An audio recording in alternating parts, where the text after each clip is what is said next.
Good afternoon, my patriots. Man, you got some blues and greens all over the place this afternoon. Man, you guys starting to look like those haters that just can't wait for me to get on. My man, what's up with the extra letters on your name? That's new. Robert, how are you, my friend? Happy Mac is in the house. Hopefully, you are happy today, Mac. And one of my favorite patriots, always supporting this channel and promoting Mr. Rene. Cool Cat Rene in the house. How are you, Rene? Hope you're doing great, brother. God bless you. God bless every single one of you guys here being today. Quiet, Peggy. Yeah, I heard it. I heard it. I was laughing. Oh man, I'm like, he's gonna get in trouble again. Here we go. He's gonna get in trouble again. Well, hey guys, thank you guys for joining me today on my drive and walk through Seattle. I will tell you, I saw. I'm gonna say this, not as bad as it used to be. There's still a lot of homeless. I didn't record in a different area where I went, but I took some pictures, and I will show you that some other time. Um, I went to take some photos of the on the southeast of Seattle. Okay, there is a hospital right there. I can't remember what the name of the hospital is, but right across from the hospital, there's a small little park, and you can come in and you can park and you take a nice. It's a nice view. You can see the Safeco field. You can see the CenturyLink field. You can see the south facing of the downtown Seattle. It looks nice. The view, I mean, for me, it's phenomenal. And if you can go out there with your phone and zoom in and take photos, it's great. I think it's a fantastic place, Seattle, Washington. But while I was going to that area, there is a lot of crazies on the streets. Salute, my friends. Stay thirsty. Oh, what do you think about my computer background there? I know my Patriots love that background. You guys remember that? The WWF? Yeah, I stole that photo right there. It's not the actual photo, it's just a clip from my background. But it still looks very good. Still looks very good. Like to see that golden belt on his waist. President Donald Trump, the champ, our leader. And, we keep keeping our fingers crossed. It's not easy to have that faith and that belief, in somebody. But I really believe it. Now, I heard some news today that I cannot share with you guys. But let me just tell you, brother. If you guys believe in God and you believe in the power of prayer, I will ask you to just pray for me. You guys already know what I've been talking about. A lot of you guys know what some of my dreams are. You guys know what my visions are, and well, I need your prayers, big time. All right, it's all good, man. It's all good. Let them have fun with the piggy. It's because President Trump said that on the plane to one of the reporters, being annoying, and tells her to be quiet, piggy. Quiet, piggy. It's funny. Don't worry. They can go ahead and spam that. That's okay. That's not a bad thing. You guys just put up with it. I get the joke. I think it's funny. It's okay. It's allowable. But I do want you guys to please pray for me. Okay. I'm hoping for big things to happen for us, and I'm hoping that we become a group of inspiration for the rest of the country. We don't know exactly what God has in store for us. All we can do is you know, just keep our hope alive. Okay, I'm just gonna say that if you're a Republican, if you're a conservative, don't give up. Okay, God has our back. Okay. Anyway, I think it's funny. I think it's funny. It's not a very horrible insult, etc. I think it's fine. It's all fine. Listen, if I am in this chat and people are writing down about me, it's still fine. It's still fine. So there's no problem on that. Okay, so chill out. Bring it down a couple of notches. Guys, we're going to go ahead and watch. I haven't seen this, so we have to watch it together. I don't know. You guys probably already caught it since you guys are way ahead of me on this.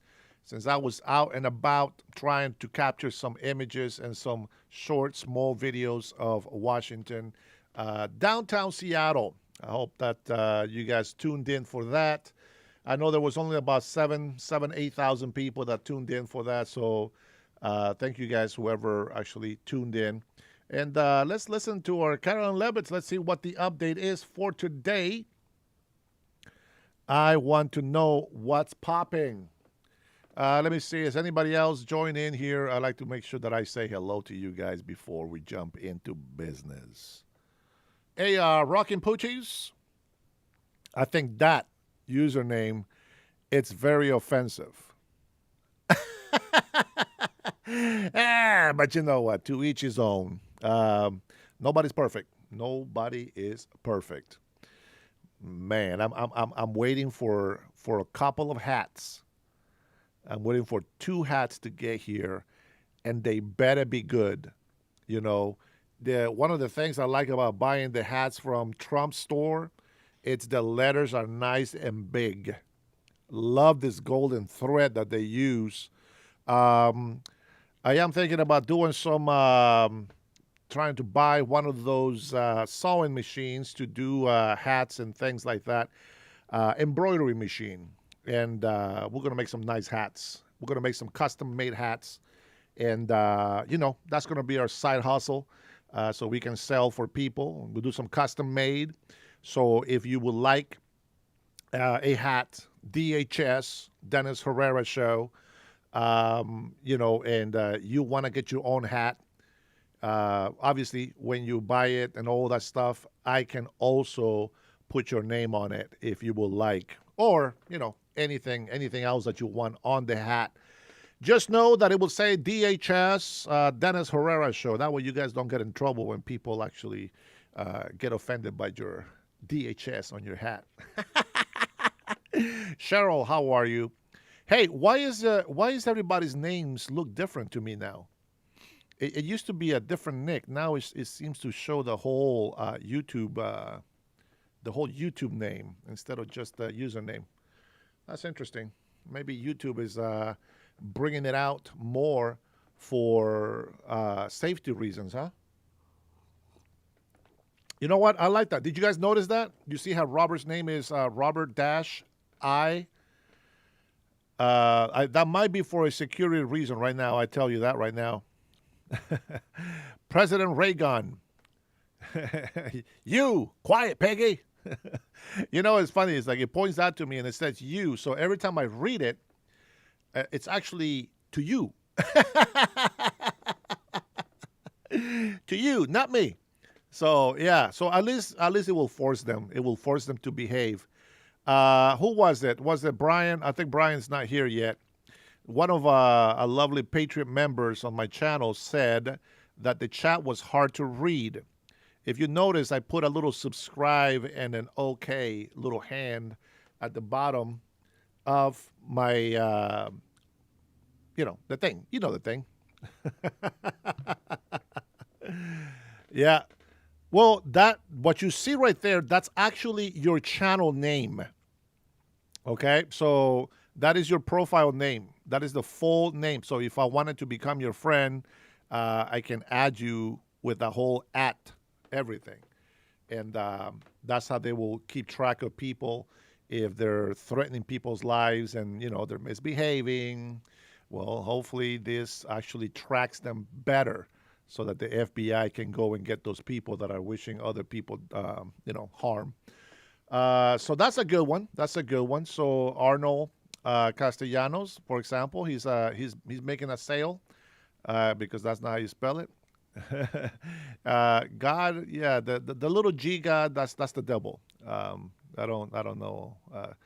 The big G God has already touched my soul, and he is the owner of my soul. So if you have a problems with my soul, you're gonna have to take it out with God, because I ain't got nothing to do with that. You know what? I don't like the way that this is looking. Da-da-da-da-da. How did you guys like that introduction beat? That's one of my favorites. One of my favorites. All right, let's go with that. A little bit smaller in the background there. Okay, there we go. Let's see. Okay, well, let's go ahead and start listening. Cheryl's here, man. Ken. Uh, yeah, Crunch Death. I'm gonna have to get used to it. I do know it's Ken just because of the profile, but I'm gonna use you here. Yeah. Again, guys, it could be just one of those safety things.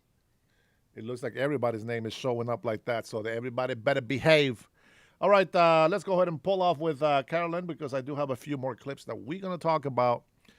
Remind me if I forget or if you even care to keep talking about the taxes from earlier and just a little bit of celebrating on these Epstein files. Oh, here we go. Here we go.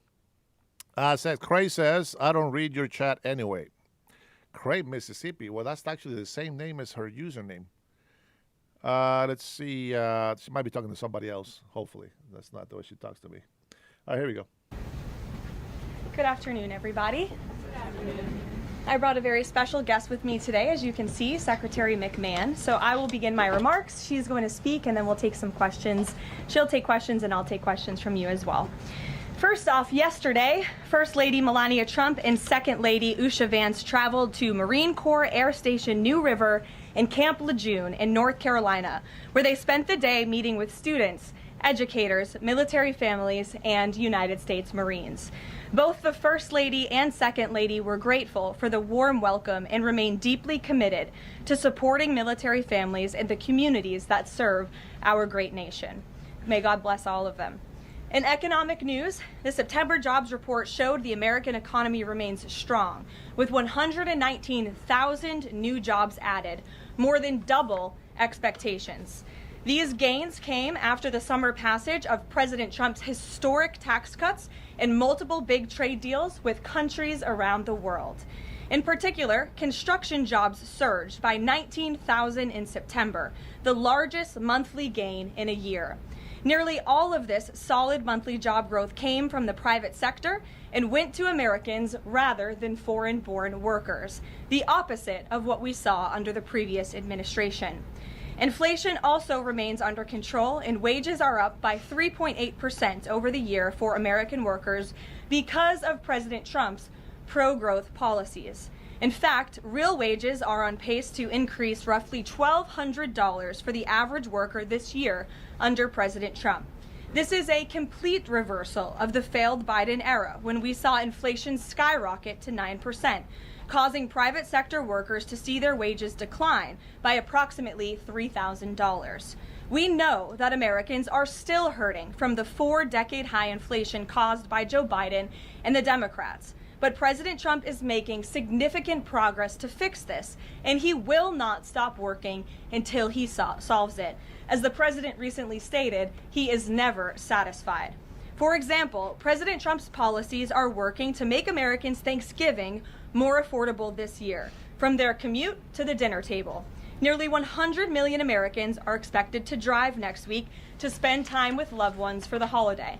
And thanks to President Trump's drill baby drill agenda, the national average price of a gallon of gas on Thanksgiving Day is projected to be at the cheapest price since the COVID pandemic in 2021.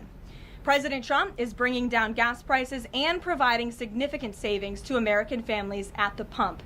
And again, we expect those prices to continue to decline. According to the American Farm Bureau Federation's annual survey, cooking Thanksgiving dinner will also cost less this year than it did last year and is down about 5% overall.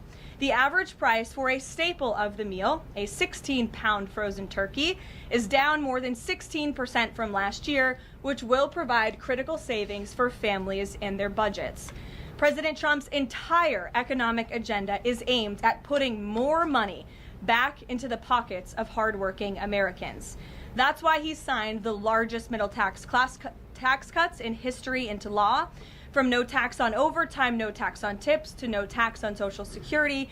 And according to a new study from Piper Sandler, which is out this week, tax filers can expect an extra $1,000 bump to their tax refund next year in what could be a record-breaking tax refund season. So there is more good news to come. We know these refunds will make a huge difference for Americans to help pay down their bills and use towards life's expenses. In other news this week, Hold on, Carolyn. All right, for those for the gas price that you guys are talking about. Now, I don't want to interrupt her the way she does things, but for the gas price that you guys are talking about, it is $3.66 here in Washington State. This is a blue state. Now, every time that you look at the price of your groceries, every time you look at the price of your gas and everything else, find out how much your taxes went up this year with your new governor. And then just hold on to that thought, because that does not include the new taxes kicking in for the 2026 from your Democratic governors and your government in your sanctuary city. So if that's what you're talking about, if you're in a blue state or a blue city, I want you to find out how much the taxes were raised and then subtract that from your gas, and you will notice that it is down. It should be up about $4 or $5 by now, probably even higher. So be thankful that you're paying $3.50. I know it's not the number you want, but it is down. Tyler, how are you, my friend? week, President Trump took a significant step toward delivering on a core campaign promise to finally close the Department of Education. To shrink the bloated federal bureaucracy, the Department of Education just entered into new interagency agreements with 4 agencies: the Departments of Labor, Interior, Health and Human Services, and State. These agencies will now ensure the delivery of legally required programs while also refocusing them to better serve students. This common sense action brings the Trump administration much closer to finally returning education where it belongs, at the state and local level, not in Washington, D.C. The Democrats' reckless 43-day government shutdown did manage to do one valuable thing. It proved that America does not need a federal Department of Education. During the longest shutdown in history, the Department of Education furloughed 90% of its staff, and America's education system was not impacted whatsoever. Schools stayed fully open across the country. Students attended class and received normal in-person instruction, and our wonderful teachers received their paychecks uninterrupted. The Democrats' government shutdown made it painfully obvious that American families do not need the Department of Education. Since its creation in 1979 during the Carter administration, the Department of Ed has spent over $3 trillion taxpayer dollars without improving student achievement. Despite pure pupil spending having increased by more than 245% since the 1970s, math and reading scores are down in public schools. In fact, the most recent Nation's Report Card from 2024 showed that 13-year-olds' math scores are the lowest they've been in decades, and their reading scores are the lowest since testing began more than 30 years ago. It's clear that throwing more money at a broken system does not work, and that's why President Trump appointed the amazing leader behind me, our Secretary of Education, Linda McMahon, who is making these monumental changes at the direction of the president. We're very grateful to have you here today to talk about these changes and then take some questions. Hopefully folks in this room will have some questions on the very important topic of education. So please, Mrs. Secretary. Yeah, the reason why the healthcare is very expensive, number one, it was the Democrats that created it. And this is why they push so hard to keep extending the length of the contract, because they know that it's going to go up to 47%, and they don't want you to know that. And so when the healthcare price goes up, it's not because of Trump. I want to be making that clear. That's because of your Democrats. They're the ones that created the Obamacare, and if they don't get rid of it, all of those expensive things that you're going to see on the healthcare, that is on them. Healthcare is already unaffordable. I cannot afford healthcare on my own. Unless we had that money from the federal government, we wouldn't be able to afford it. Now, there's some people out there that can afford to pay $1,000, $2,000 a month for healthcare insurance or whatever. That's people that can do it. I can never do that. I still, till this day, have not been able to afford the Obamacare healthcare plan. So go figure. And giving millions and hundreds of millions of dollars, not even hundreds of millions, billions of dollars to illegal immigrants, it doesn't help the pricing, does it? Because they keep abusing it, and we still have to pay the price for that. So pay attention to that before you put some dumb comments on there. Thank you. Thank you very much, Caroline. It's really a pleasure to be here with you today, and thank all of you for being here as well. My purpose here is to speak directly to the American families, not just you, but to the American families, about the work this administration is doing in education to reverse our national decline with a hard reset of our educational system. That reset was a top campaign promise from President Trump to send education back to the states and end Washington's micromanagement of education once and for all. This week we took the most decisive steps thus far to make good on this promise to you. We have linked 6 groundbreaking partnerships with other federal agencies to delegate education department programs that are redundant with existing programs at Labor, State, Interior, and HHS. These interagency agreements to cut our own bureaucratic bloat are a key step in our efforts to shift educational authority from Washington, D.C. to your state education agency, your local superintendent, your local school board, entities that are accountable to you, and we encourage parents to always be involved. Cutting federal bureaucracy is never a popular move among D.C. insiders. A chorus of anti-Trump voices have come out of the woodwork to complain that we are defunding education, harming students, or acting without a plan. This could not be further from the truth. The majority of Americans across the country handed President Trump the popular vote precisely because they have seen the brokenness of a top-down education system run by the federal government. They're painfully aware that only 3 out of 10 students can read proficiently at their grade level. They know that college students are collectively $1.7 trillion in debt, and less than half of college graduates get a job that actually uses the degree which they studied so hard to get. They see more teachers than ever before leaving the profession due to burnout, over-regulation, and lack of autonomy in the classroom. Anti-Trump voices are stirring up fear that returning education to the states is a draconian action. When Americans hear that we are shutting down the department, but given no other details, 51% oppose it. But when those same Americans are informed of our plans to preserve important elements of our work in other federal agencies and to maintain the K-12 funding that is distributed to the states, that number flips to an even greater majority at 56%. And they support returning education to the states and breaking up the bureaucracy. That's because the Department of Education is a pass-through entity. It doesn't educate a single student. The money it sends to states for education can be sent directly without waste. Listen to that, you libtards. Democrats' government shutdown proved that without a doubt, and I'll reiterate what you said, that the Department of Education was not necessary during the shutdown. Now, this is what I've seen already on my 50-state tour that I've embarked on. Educators are innovating in their schools. States are customizing their budgets and standards, and post-secondary institutions are planning for the economy of the future. But we're not leading them. They are informing us. That's why our final mission as a department is to fully empower states to carry the torch of our educational renaissance. Education is local. It should be overseen locally by those who best know local needs. We're not ending federal support for education.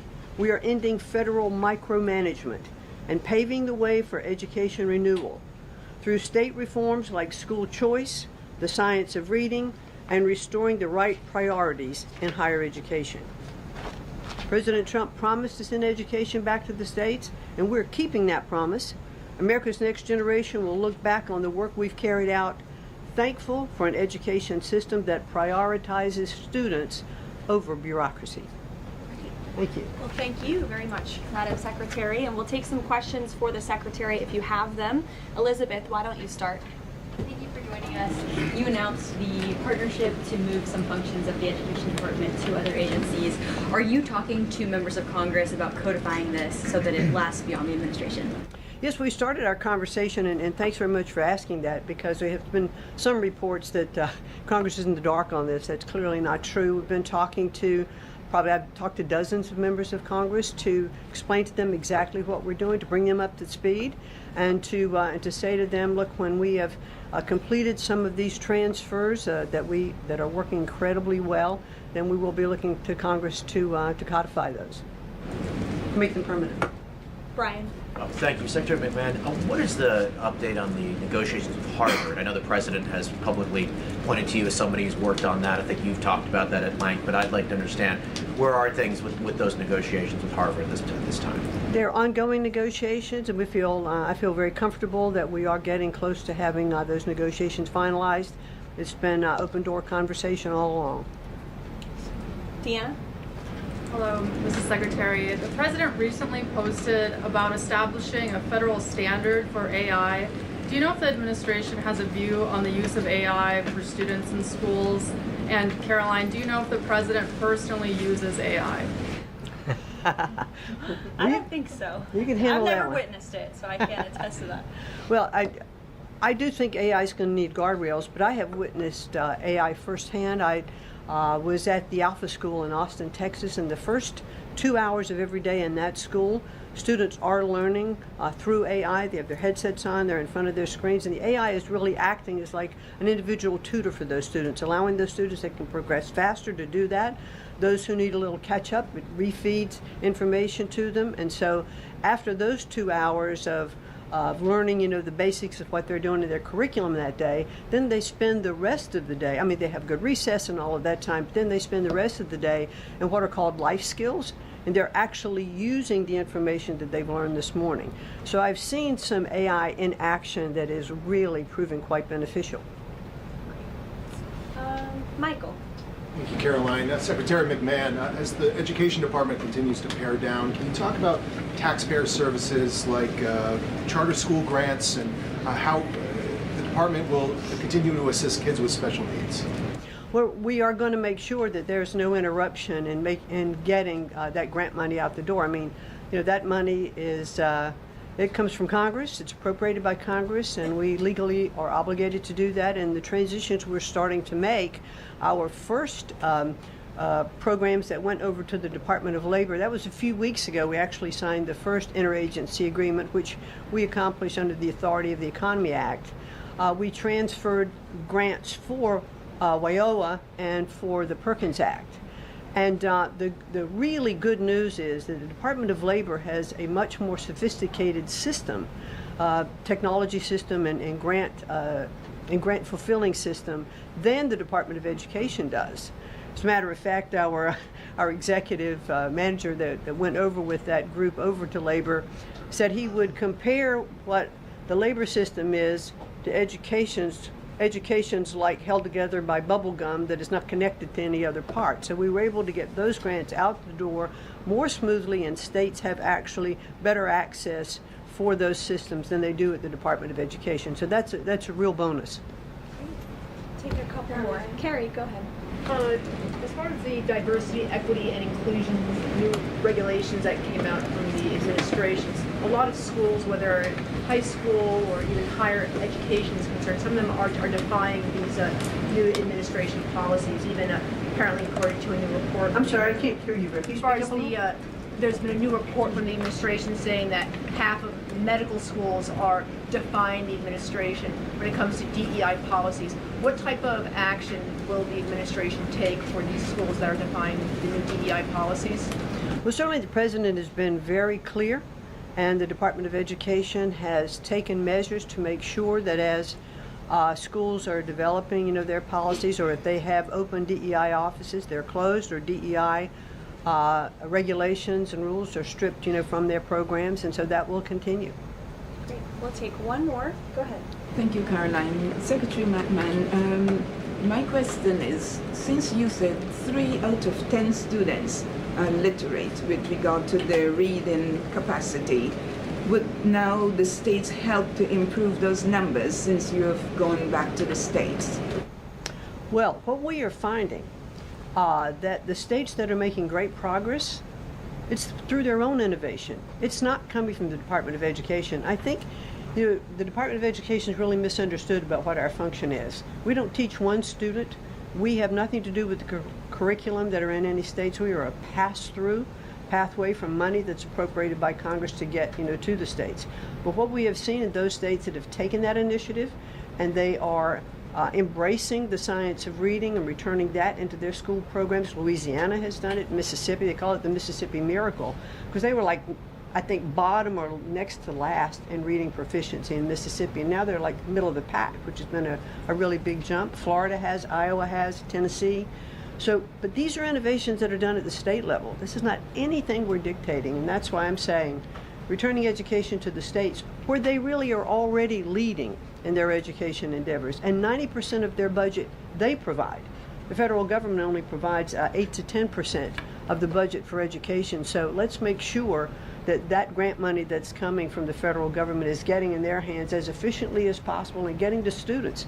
We don't want teachers having to spend their time and money in regulatory compliance. There was one superintendent chief who said to me that they had done some calculation in their state and that for every dollar that went into the classroom in a grant, 47 cents was spent in regulatory compliance. So let's get the money into the hands of our students and our teachers. Let's raise the level of education. The other thing I'll do, and I'll quickly wrap up for you, is this 50-state tour that I have embarked on. We've done about 14 states. We've shut down a little bit during the shutdown. But what I am doing is visiting different kinds of schools, grammar schools, middle schools, high schools, micro schools, private schools, charter schools, the whole gambit. And in the end, my goal will be, as we step away and fully deliver education back to the states, is to provide them with a best practices toolkit of all of the things that I have seen around the country to say, hey, this is working. Check with these superintendents, check with these governors. And you know what I found a little bit is governors are a little competitive. So it's kind of nice to give some of these best practices out there. It'll work because it's already working. If we leave it with the people who are closest to the students, the president believes, as do I, the best education is that's closest to the child, and parents' involvement is critical to the success. Awesome. Thank you so much. Linda. Your Thank you pleasure. so much. Thank I you. appreciate your coming All right. today. Thanks for your great work. Whoops. And Thank she's you all very much. a busy lady, so we'll let her Come get on. back to work. All right. Thank you again. Well, let's get to it. You guys were so calm with her. I wish you were that calm with me. We'll kick off with our new media seat, as always. Javier, why don't you start us off, and then we'll get to the rest of the room. Go ahead. Thank you very much. My name is Javier Negre. I'm from Spain. I'm the owner of the biggest media platform in Hispanic politics, with brands like La Derecha Diario, Ida TV, or UH Plus, or Vicegrad in Spanish. And I'm happy to be here. Thanks for supporting the new media, also in the Hispanic community. We try to fight against medias like Telemundo, Univision, CNN, or NBC News that are spreading fake news and attacking the ICE operations. We will premiere this Sunday the Real America's Voice, the radio show, the first Hispanic show against communism and woke culture that is promoted by people like George Soros to bring communism all over the world, like happened in New York. I have two questions for you, if you don't mind. In Mexico, the young people is protesting against President Sheinbaum. They think she's doing nothing against the cartels. Sheinbaum used the police to attack them, young people, kids, girls, and she's attacking journalists like me in a country where 150 journalists have been killed in the past years. The USA legacy media is attacking President Trump for his comments about the fake news media, while they are not publishing anything about the murders of journalists in Mexico. Why do you think they stay silent about the murders of journalists in Mexico and the attacks to businessmen like Ricardo Salinas? And my second question is, Trump said he has a plan for the narco state of Venezuela. Does he have a plan for Mexico where, according to Stephen Miller, the cartels are controlling governments and territories? Sure. Well, thank you, Javier, for the question, and thank you again for being here. We're proud to have new media voices in the briefing room. As for President Sheinbaum and the president's relationship with Mexico, I will tell you that we have seen historic strides from President Sheinbaum and her administration in Mexico when it comes to cracking down on the cartels. They have been incredibly cooperative with the president's efforts at our southern border to crack down on illegal immigration and also the illegal trafficking of drugs at the southern border. Now the president is very interested in taking additional measures against the drug cartels. He's been very clear about that. He's spoken about it, and this is a promise that he made to the American public. And so his national security team is discussing these options all of the time. And on the campaign trail, the president promised to take on the cartels. He has taken unprecedented action to do so, and he has left additional options at his disposal on the table. So those are only decisions that the president can make. Thank you. What about the silence of the legacy media about the murders of journalists in Mexico? 150 journalists have been killed in the past years. Yeah, well, it's certainly something I wish the media would report on more, and it's something that this administration absolutely condemns. I can't speak for the media, but I can speak for the president. That's not something he wants to see. Thank you. Sure. Thank you, Caroline. Is there anything that Mayor-elect Mamdani could say tomorrow that would ease the president's concerns about his future leadership in New York? Look, I don't want to speak for the president or get ahead of this meeting that we are currently working on tomorrow. As you saw, the president put out a statement tomorrow that the mayor-elect will be coming to the Oval Office, and so our teams are arranging those details. I won't get into the president's thinking on it. I think you'll all hear from him directly. I also think I will just add, it speaks volumes that tomorrow we have a communist coming to the White House because that's who the Democrat Party elected as the mayor of the largest city in the country. I think it's very telling, but I also think it speaks to the fact that President Trump is willing to meet with anyone and talk to anyone and to try to do what's right on behalf of the American people, whether they live in blue states or red states or blue cities, in a city that's becoming much more left than I think this president ever anticipated in his many years of living in New York himself. Nancy. Thanks, Caroline. This morning, President Trump accused 6 Democratic lawmakers of seditious behavior punishable by death. Just to be clear, does the president want to execute members of Congress? No. Let's be clear about what the president is responding to, because many in this room want to talk about the president's response, but not what brought the president to responding in this way. You have sitting members of the United States Congress who conspired together to orchestrate a video message to members of the United States military, to active duty service members, to members of the national security apparatus, encouraging them to defy the president's lawful orders. The sanctity of our military rests on the chain of command. And if that chain of command is broken, it can lead to people getting killed. It can lead to chaos. And that's what these members of Congress who swore an oath to abide by the Constitution are essentially encouraging. We have 1.3 active duty service members in this country. And if they hear this radical message from sitting members of Congress, that could inspire chaos, and it could incite violence, and it certainly could disrupt the chain of command. These 3 members of Congress, I will also add, knew exactly what they were doing. You look at Alyssa Slotkin. She's a former member of the CIA. Mark Kelly was a captain in the U.S. Navy. Maggie Goodlander was a naval officer, and notably, she is also the wife of Joe Biden's national security former advisor, Jake Sullivan. And so these members knew what they were doing. They were leading into their credentials as former members of our military, as veterans. Just to clear up the playing field, I said that before she said that. So, no, we're not following her. We, as patriots of this country, we actually made that same deduction yesterday on our live.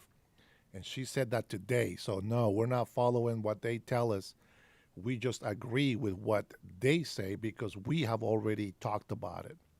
It's a big difference, sheep.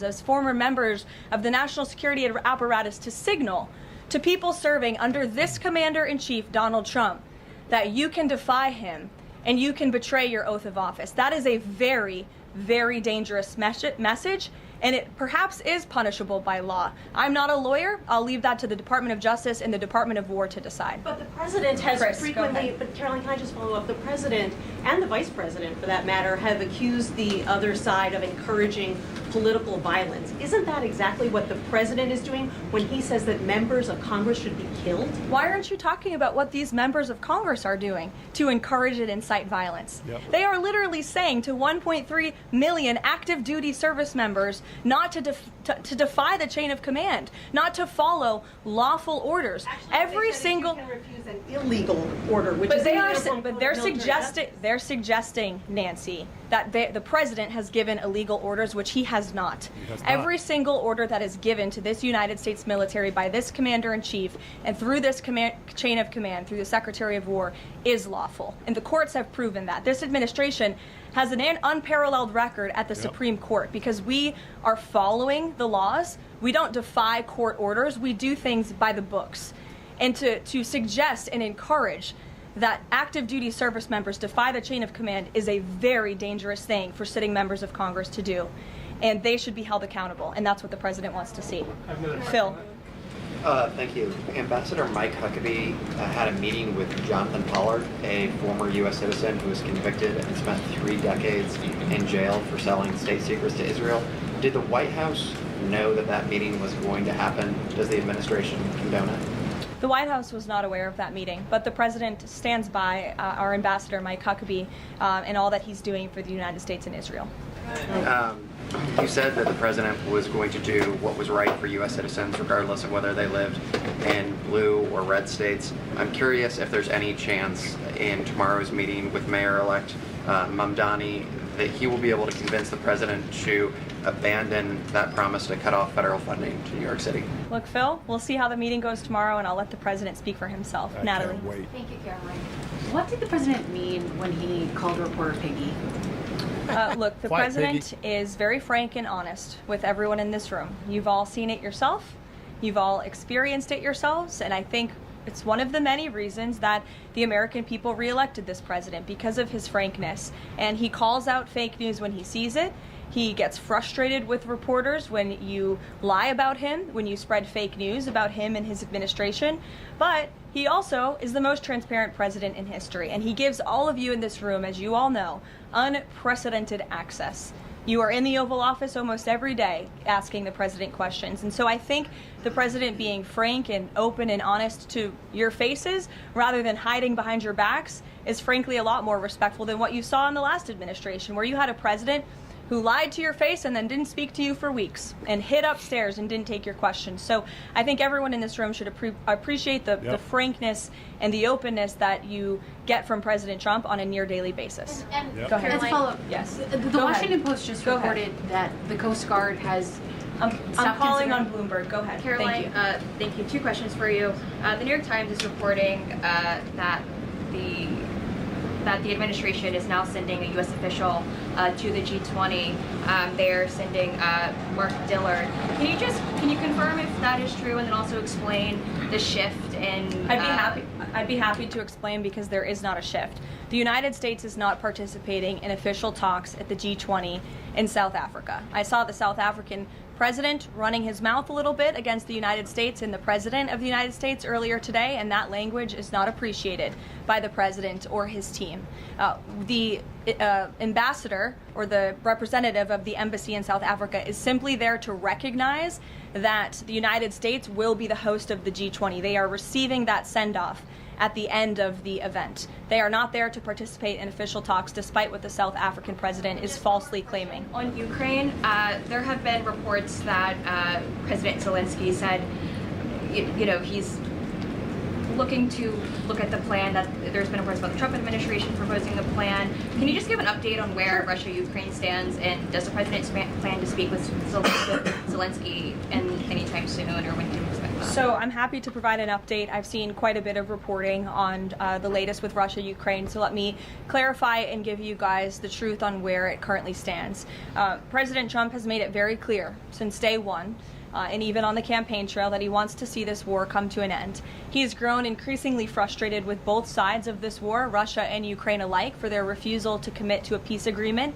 But nevertheless, the president and his national security team are steadfast in seeing this war come to an end, to end the killing and deliver on the president's promise. Special Envoy Witkoff, Marco Rubio, have been working on a plan quietly for about the last month. They've been engaging with both sides, Russia and Ukraine, equally to understand what these countries would commit to in order to see a lasting and durable peace. That's how you get to a peace negotiation, right? That's how it worked with Israel, with respect to Israel and Gaza and all of the Arab countries in the Middle East. That's how we accomplished that historic agreement, which the UN, by the way, voted to commit to and accept this week, which was a huge monumental moment. So they have been engaged with both sides, and these talks are continuing. As always, I'm not going to litigate the details of this plan as it's ongoing and it's in flux, but the president supports this plan. It's a good plan for both Russia and Ukraine, and we believe that it should be acceptable to both sides, and we're working very hard to get it done. And I'll also add, I know Secretary Driscoll did meet with President Zelensky today. We spoke with him. He was very optimistic following that meeting. And so, again, we are having good conversations with both sides with respect to ending this war. Caroline? Sure. Go ahead. Follow up on Ukraine. You said this is a good plan. So according to our sources, this proposal demands major concessions from Ukraine and doesn't demand much from Russia. So was Russia involved in drafting Your this? understanding is wrong. Have you read the full plan? You haven't. Sources said. Yes. So if you can give details, You've read reporting from one side of the war, and so I want you to understand that the administration has talked equally with both sides. You have seen President Trump engage directly with both President Putin and President Zelensky. Likewise, his national security team has as well. In fact, Special Envoy Witkoff and Secretary Rubio met with some of the Ukrainians just in the past week to discuss this very plan. And so just like you saw with respect to Israel and Gaza, we are hearing out both sides of this war to understand what can you commit to end the war. And that's ultimately how we are going to get to an agreeable solution. That's what the president has directed of his team. I know there's a lot of criticism out there and a lot of doubters, but I would just remind you of the historic success that this president and his team accomplished in the Middle East. We believe that is possible with Russia and Ukraine, and we're hoping and working very hard to achieve that. Stephen. Could you provide a little more context on what to expect tomorrow with the Mamdani meeting? Will it be in the Oval Office, or is it going to be open at least partially to the press? I don't have any more details to read out for you on the meeting quite yet, Stephen. I know it's of great interest to you and the New York Post, but we'll keep, maybe if it opens, we can commit to letting you in. Sure, go ahead. Thank you, Caroline. It came up yesterday during a confirmation hearing for the president's pick to lead the CFTC that the CFTC currently has 0 Democrat commissioners, whereas usually it's had 2 or more. Does the president plan to appoint Democrats to financial regulators like the CFTC and SEC, or does the president feel that there shouldn't be Democrat leadership at those agencies, consistent with the administration's move earlier this year to remove Democrats from the FTC and other agencies? I'm going to be completely honest. I haven't spoken to the president about the CFTC in quite some time, but I'm happy to check in with our presidential personnel office and see if there's any updates that we can provide you there. Sure. Thank you, Caroline. Last week on Fox News, President Trump said that we've had a lot of problems with the French. How would you describe the current relationship between France and the U.S.? Look, the relationship remains very strong. President Trump speaks quite frequently with Emmanuel Macron. I think they have a good working relationship, but the president is not shy to point out when he has disagreements with world leaders as well, and he's done that with respect to Mr. Macron as well. Deanna, go ahead. Caroline, there are reports that Qatar is acting as a mediator in the Ukraine peace process. Can you confirm that, and why did the president choose that country? I'm not going to get into further details other than what I previously shared, which I think was quite a bit of information. Brian? Thank you, Caroline. 2 questions. We were talking about earlier in this briefing about the president's orders. You were going back and forth about what the ad said and what it didn't say. My first question is... The ad? The advertisement that the Senate Democrats were featured in. So my first question is, no matter what the order is, it could be to any administration official, military or otherwise, no matter if legal experts might think it's illegal, does the president expect those cabinet members, administration officials to go ahead with those orders regardless of any outside thinking or experts? The president expects his cabinet officials in the administration to follow the law and to demand accountability and hold people accountable for their dangerous rhetoric. And I would just add that if this were Republican members of Congress who were encouraging members of the military and members of our United States government to defy orders from the president and from the chain of command, this entire room would be up in arms. But instead, it is the other way around, and I think that's quite telling. I'm going to let you all go because the president, excuse me, I appreciate the encouragement this morning, but this afternoon. But President Trump is about to meet in minutes with Israeli hostages who this administration freed, and so I'm going to go up to that meeting, and you will hear more about that later. Thank you. Well done, Carolyn. Well done, Carolyn. Man, she's so smart. She's very smart. A very smart girl. You don't appreciate a smart woman. There's something wrong with your little brain. So let's go ahead. Throw out some questions about what you just heard, and let's just be clear here. Israel is God's chosen people, whether you like it or not, whether you believe it or not is irrelevant. It is what it is, period. I'm not going to sit here and explain to you why they are God's chosen people. Just know that they are. Until your brain and your soul is ready to understand the truth, that's all you need to know today. All right, with that being said, Mondani coming in, talking with President Donald Trump. I can't wait for Mankami to come in there and talk to President Trump like he was talking on that stage. Turn up the volume. I want him to turn up the volume in the Oval House. I can't wait. Guys, tomorrow is going to be a great day for us. I like it when people get all cocky and, start pounding on their chest, like there's King Kong. And then they actually meet King Kong in person and they're like, whining like a little wimpy dog. That's exactly what's going to happen. So to the four agreements, quiet, Peggy, quiet. Man, this libtards in here, I don't understand. You know what? I'm going to be honest with you, Patriots. I miss it when these libtards are not in here. It's like sometimes they're like that little bit of energy that you need. We have so much positivity. Sometimes you need a little bit of that negativity to be able to keep pushing forward. You know what I'm saying? Like, that's what they do for me. It's like I think I'm addicted sometimes to some of these haters coming in here. I will say this. I admire the resilience that these people have. And I know that this is probably going to get a lot of Republicans upset, but I'm going to tell you this. Democrats have outdone Republicans. They are outspoken. They get out there and protest, even though they're getting paid, but they still get out there and protest. They're able to sell their souls for dimes. They're able to go out there and do criminal activities to prove a point.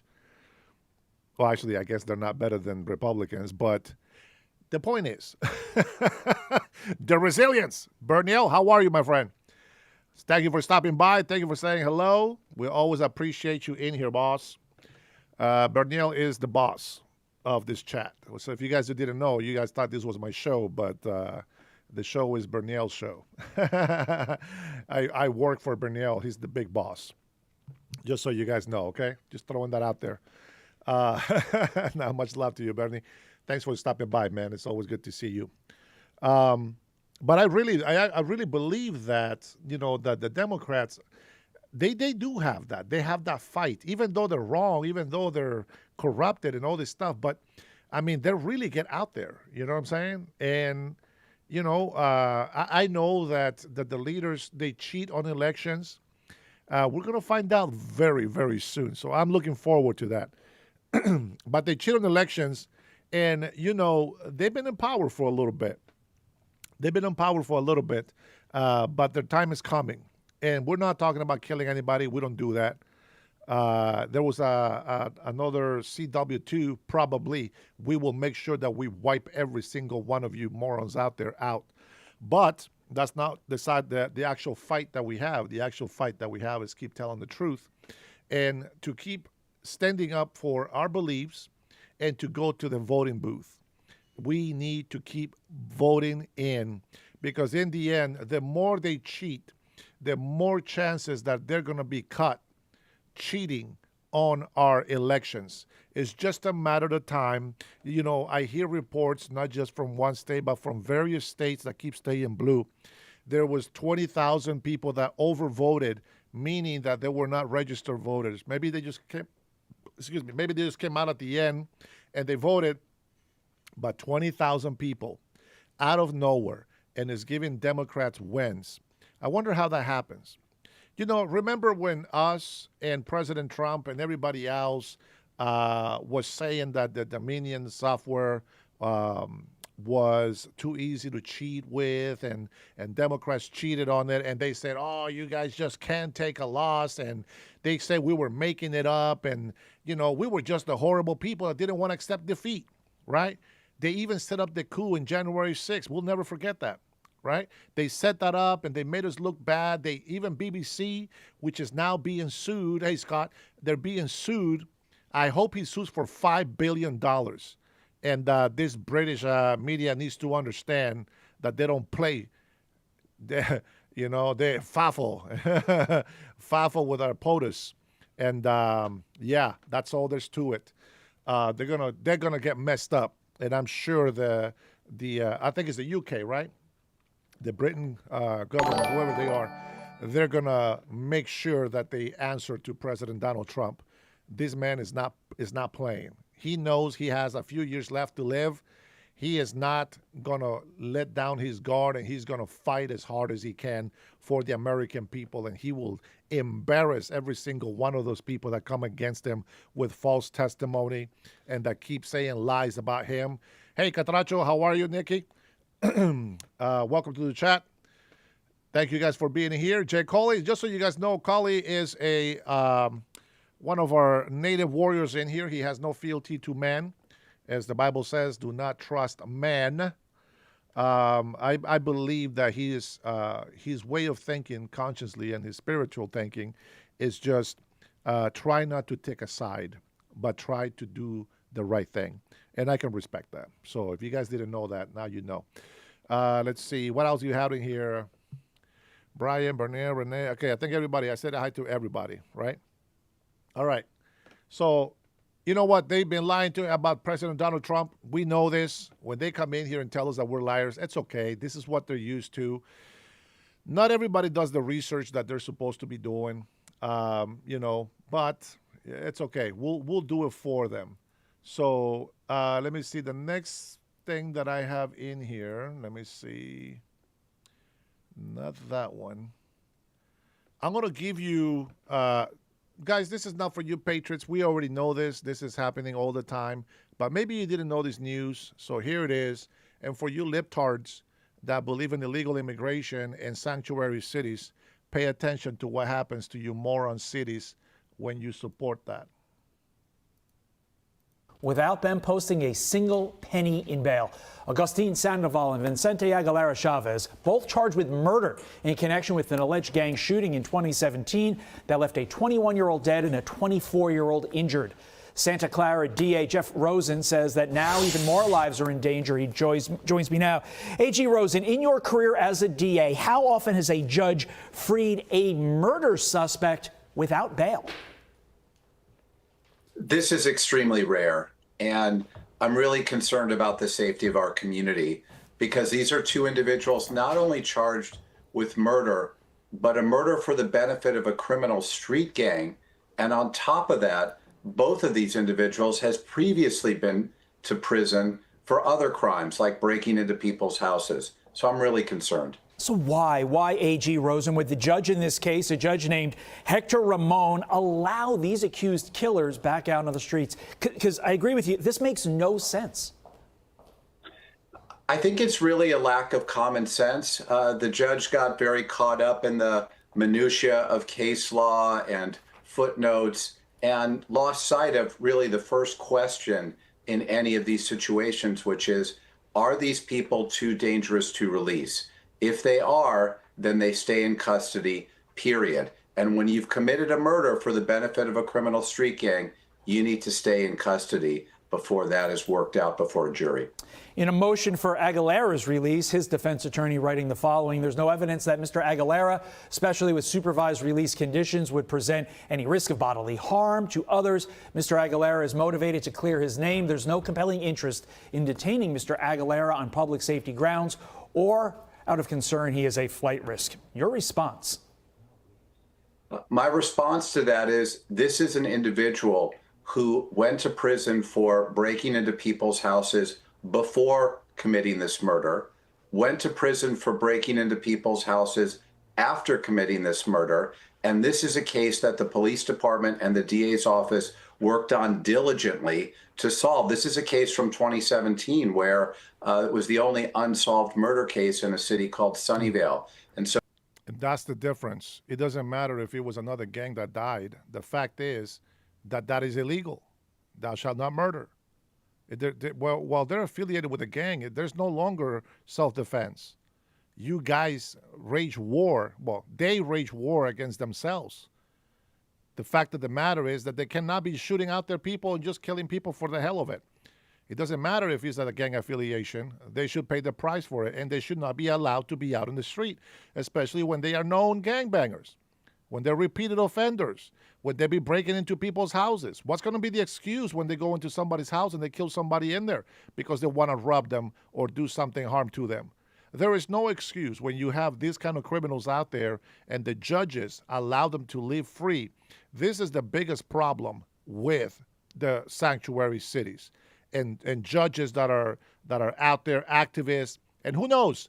I think that every judge that makes these type of decisions like this should be investigated and follow the money trail. Period. It doesn't matter. And specifically, especially if you claim to be of some sort of gang affiliation, your ass should be in jail. Even if you don't get caught committing a crime. The fact of the matter is that if you're part of a violent gang, you are automatically guilty by claiming it yourself. So this is a person that obviously presents a risk to the community in that he shot a person who simply made some gang statements in a parking lot in the middle of the night. That's extremely dangerous. Simply put, do liberal no-bail policies get innocent victims killed? I think this is a situation where the judge misread the law, and the law allows a judge to keep someone in custody before trial. And on top of that, this is a situation where we had a preliminary hearing, a probable cause hearing, and produced enough evidence to hold both of these individuals over for trial on first-degree murder charges with an enhancement for using a gun and an enhancement for being doing this for the benefit of a criminal street gang. So I think the judge just got this completely wrong. DA Jeff Rose, and I apologize for promoting you to AG a couple times there in the interview segment, but I think we'd all agree my mistake would be California's benefit if you ultimately became AG, but we will leave it there. Jeff, thank you. Awesome. Awesome clip. So that is the problem that we have with the bad justice system. It's very unfortunate. Now, I know that not a lot of you, but some of the people that were watching the video here were talking about this, that the Caroline Levis was lying about everything she was saying, and they were talking about, what was it? Somebody mentioned that in here. What were they talking about? They were talking about what is it? Illegal commands. What's the word that they use? That they were talking about the Democrats that are traitors to our nation, telling the military police that they should not listen to illegal commands or something like that. And you know what? They never have. Every command that President Donald Trump has been legit. The Supreme Court agrees, etc. And how awesome is it that we have a president that actually gives a damn about this country? And how horrible is it that we have to keep defending the weak and the innocent while the other side wants to keep defending criminals? Why is that? Why are we so different? Why is it that you guys love criminality more than you love peace? I never understand that. What is it that attracts you to be criminals and to support criminals? You come in here and you talk about the president of the United States that's actually fighting for this country. You have no problem calling him criminals. You have no problem calling him liar. You have no problem in coming in here and put out all the flaws that he has, but not once do you come in here, oh, by the way, I'm against all crime. Oh, by the way, I'm against socialists. Oh, by the way, I'm against communism and Marxism. Oh, by the way, I am pro the United States of America. Oh, by the way, I also agree that illegal immigration is horrible for this country. By the way, I believe Americans are first. You see, there is no oh, by the way. You come in here trolling and just spewing your hate and division, and then you turn around and try to blame us for doing that. That's not how it works. Good afternoon, sister. I hope you're doing good. Sorry, I hope I didn't bother you. I missed you in the chat, so I had to bug you. Socialism is horrible. Go ask Cuba. Denmark is a socialist country. Ask what happened to them, and ask why they have changed some of their ruling, even though they're still kind of socialist in a way. They actually made a little turn on that. But I can tell you, socialism, you can think socialism is going to last for you, and it probably will for you, but not for the government. The government has to be communist. Before you know it, they're going to control what you eat. They're going to control what you get paid. They're going to control what you can have in life. See, you will no longer have the ability to make yourself rich. You will no longer be able to get that extra dream of buying that nice truck because you're going to have to keep giving your money to everybody else. That's what socialism is. You will never be able to have that dream house. You will never be able to dream of having a swimming pool. You will never be able to dream to have anything that your heart desires, because socialism doesn't work for everybody to acquire their dreams. It is meant for everybody to live under the law of the one leader, and that's the communist. If you think they're lies, I don't know how else I can tell you, but when they have government-owned stores, grocery stores, you're screwed. You know what happened to Venezuela? A lot of people were starving in Venezuela. That's right. They cried out to the United States of America, and we are getting involved. We're not going to Venezuela just for oil. We're going to Venezuela to free real Venezuelans, and we're going to keep these tyrants out of that country, because the people of Venezuela, 70% of them and more, voted for the actual president of Venezuela, and all the political contenders were being arrested and killed to intimidate anybody else that opposes the dictator tyrant that governs Venezuela, and that is why he's going to be taken out. There is nowhere for him to hide, and all those criminal Venezuelans that we have in this country, they will also pay for their crimes. And I will tell you this, all of the beautiful Venezuelans that unfortunately are here illegally, they will be able to go back to their country and finally be able to have an opportunity to become somebody in Venezuela. Because you guys just think right now Venezuela is a piece of crap country. Venezuela is not a piece of crap country. Venezuela is powerful. Venezuela is rich. The problem is that all the wealth, all the power has been taken by a tyrant. And the Venezuelan people are not getting that power. They're not getting those riches. They're not getting the prosperity. They're not getting that opportunity. Why? Because the government is socialist communist. That's why. Honduras right now. The president of Honduras, that dumb lady that somehow cheated her way into the presidency, she ran with this guy. His name is Salvador, and I'm not talking about the country. His name is Salvador. He was a narrator for sports events, etc. This Salvador was also an investigative journalist, and he found out all this dirt on the previous administration, okay? Listen to this. And he ran with her for office. She ran as the president, and he was going to be the vice president. And when they ran the campaign, he was saying that he was going to be in charge as the president. Also, the president candidate also said that he was going to be in charge of doing this for the people and for the people, this, and that. And you know what happened? Once she was declared president, she cut him off. She cut him off completely. Does not allow him to do anything of what they promised the people to do. She doesn't allow him to go and investigate crimes that are being committed with drugs, etc. But guess what? Now he's running for president. And what I heard today was the update was that both of the parties, the National Party and the Liberal Party, which is not the same as the liberals here. The Liberal Party in Honduras is the same as Republicans over here, just so you know. And that was my mother's party. And funny enough, they're also red. So there goes that. And you know what? Now he's running, and we are hoping that he wins because he will make a difference in our country. That the President Xiomara right now that is in Honduras, that lady is in bed with a communist, Nicolas Maduro from Venezuela, the same guy that is oppressing his people. And this lady is destroying Honduras, so she needs to get out of there ASAP. And I hope that Honduran citizens vote her ass out and they actually vote Salvador Narrala into office. Man, what a time. What a time to be in Honduras. I wish I was there to witness this and to be able to give him my support. And no, I cannot vote. I never vote for elections in Honduras because I am an American citizen and my loyalty belongs to the United States of America. But that's how it goes. So you have to think about it that way. If we allow socialism right now here in Seattle, Washington, we just got a socialist put in as a mayor of the biggest town that we have here in Washington, and that is Seattle, Washington. If some of you were with me earlier, you would have seen what Seattle actually looks like. Now, I show you the very nice parts of it. I was impressed. It was clean. It looked good. It's been renovated. Everything looks new.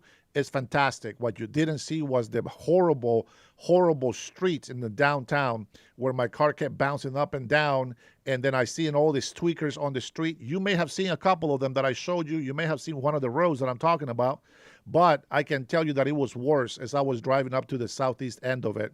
And there was a lot of druggies on the street. Like they literally go by the packs of like 10, 20 people sometimes. It is crazy. And they're in there dealing their drugs. This is socialist. This is a socialist city. This is what they do. Do you know why they fail? Because they think they can have social workers instead of police officers.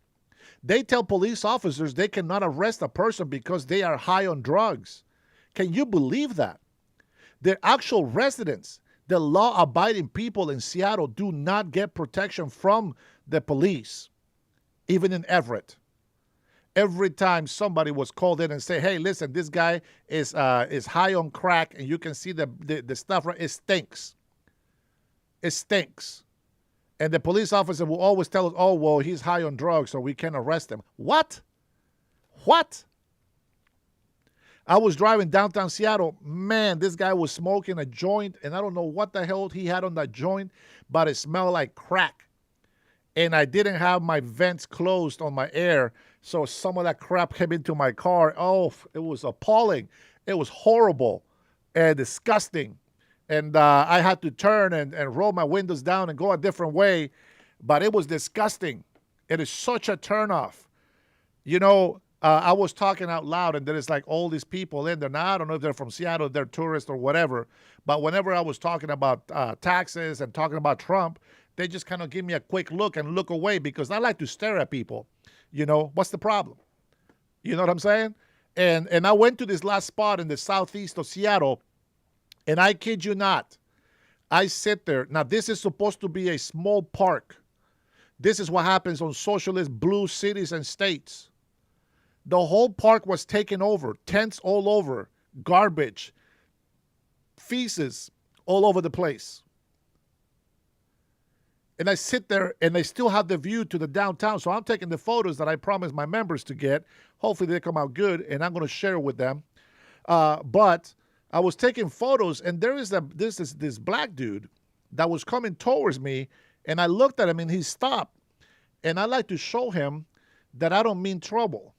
So I lift my jacket over my handgun, and I show him my 9mm. He looks at it, and I'm staring at him, and he just turns around and goes back to where he came from. I'm telling you, the guy had no good intentions. I can see him eyeballing me because my camera it's an expensive camera, and believe me, they know what expensive cameras look like. Now, I will say that he probably looked like he was doing some drugs. Whatever. The fact of the matter is that the police is nowhere to be found. I saw a few police officers the whole time I was there. I saw more ambulances. And you may have seen some of those security guys. Remember I told you they looked like they were ICE agents, but they didn't have any guns or something like that? That's the people that they have in the downtown. I'm sure they have guns. I just didn't see it on these guys. So when we say something about Trump, when we say that we're Republicans, we don't say that because we're party loyalists. We're patriots. But right now, the Republican Party is the one making a difference, and it seems to be doing the better job at protecting the United States of America. So guess what? We support that. We stand with them. We stand with Trump 100%. You guys on the left side have been claiming wolf so many times. You guys have no credibility. So now you have to let us have our last 3 years for President Donald Trump, and you better be ready because there is going to be a lot more years of Republicans in office, and all because Democrats created that to happen. With that being said, there is some good news in the horizon. This happened a couple of days ago, actually, but I didn't cover it. And the missing kids in Florida, about 122 of them were actually found. So let's take a listen to that. Speaking here with me this morning will be Bill Berger, U.S. Marshal of the Middle District, Vaden Pollard, Deputy Commissioner, FDLE, Matt Walsh, your new Secretary of the Department of Juvenile Justice, Taylor Hatch, our great Secretary, Department of Children and Families, Tracy Cayley, Director of Operations for Bay Care Behavioral Health, Kim Figueroa, Survivor and Mentor for More to Life, Callahan Walsh from the National Center of Missing and Endangered Children, and Rita Peters, our fierce Assistant Statewide Prosecutor in our Office of Statewide Prosecution.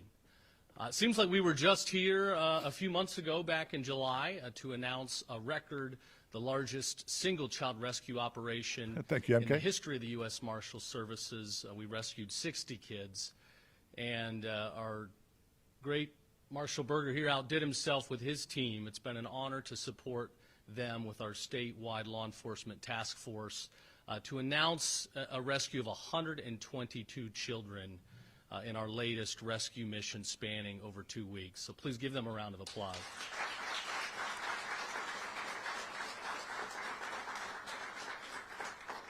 As I said back in July, this is why we do the job. Here in Florida, everybody now knows protecting our kids, keeping them safe, preventing them from being extorted and endangered, that's what it's all about. Yep. That's why we go to work every day. It's why we do what we do. There is no greater calling when it comes to law enforcement.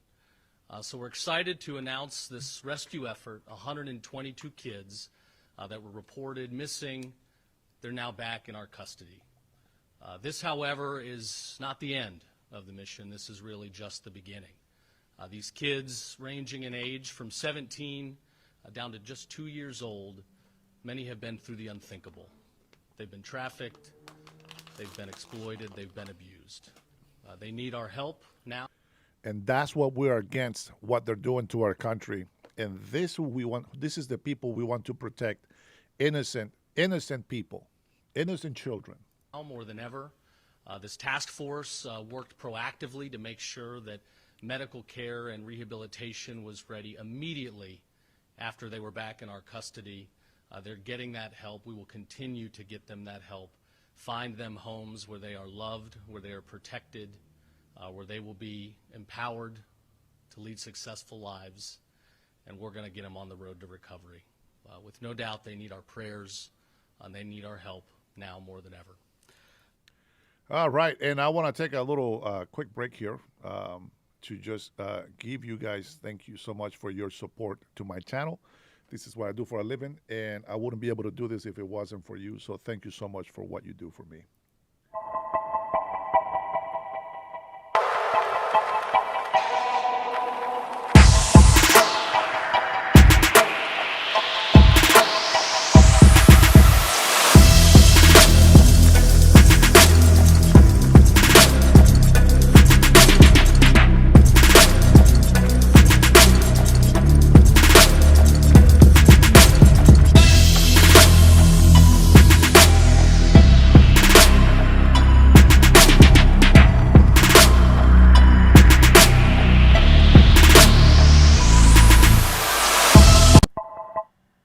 Thank you very much. I appreciate you guys. Let's go ahead and continue with our video.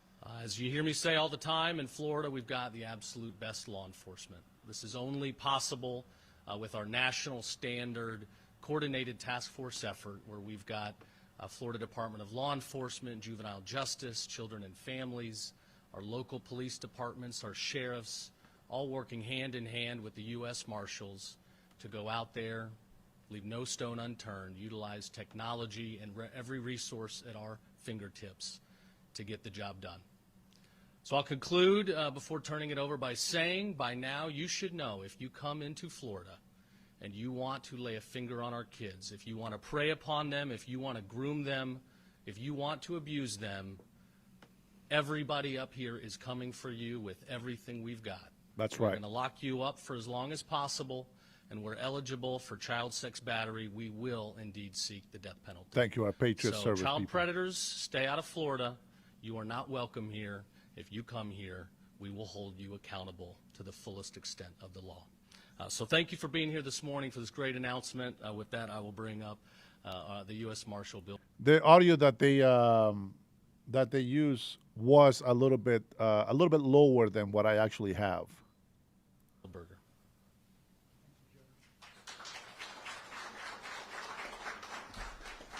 I can't say enough about the support that he gives this operation. 110%.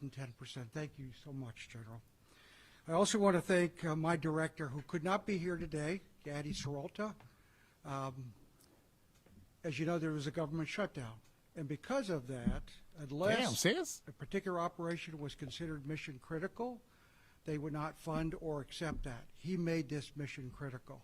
So I applaud him. Unfortunately, his mother passed away last week, and her funeral's today. That's why he's not here representing the Marshal Service. I want to thank FDLE Commissioner Mark Glass. I know Mark is not here, and the Special Agent in charge, Mark Burdell.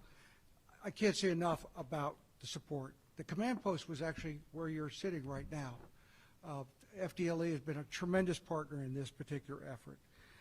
Also, General, I cannot say enough about Rita Peters, Special Prosecutor. She is a bulldog, and that's exactly what we need when dealing with kids.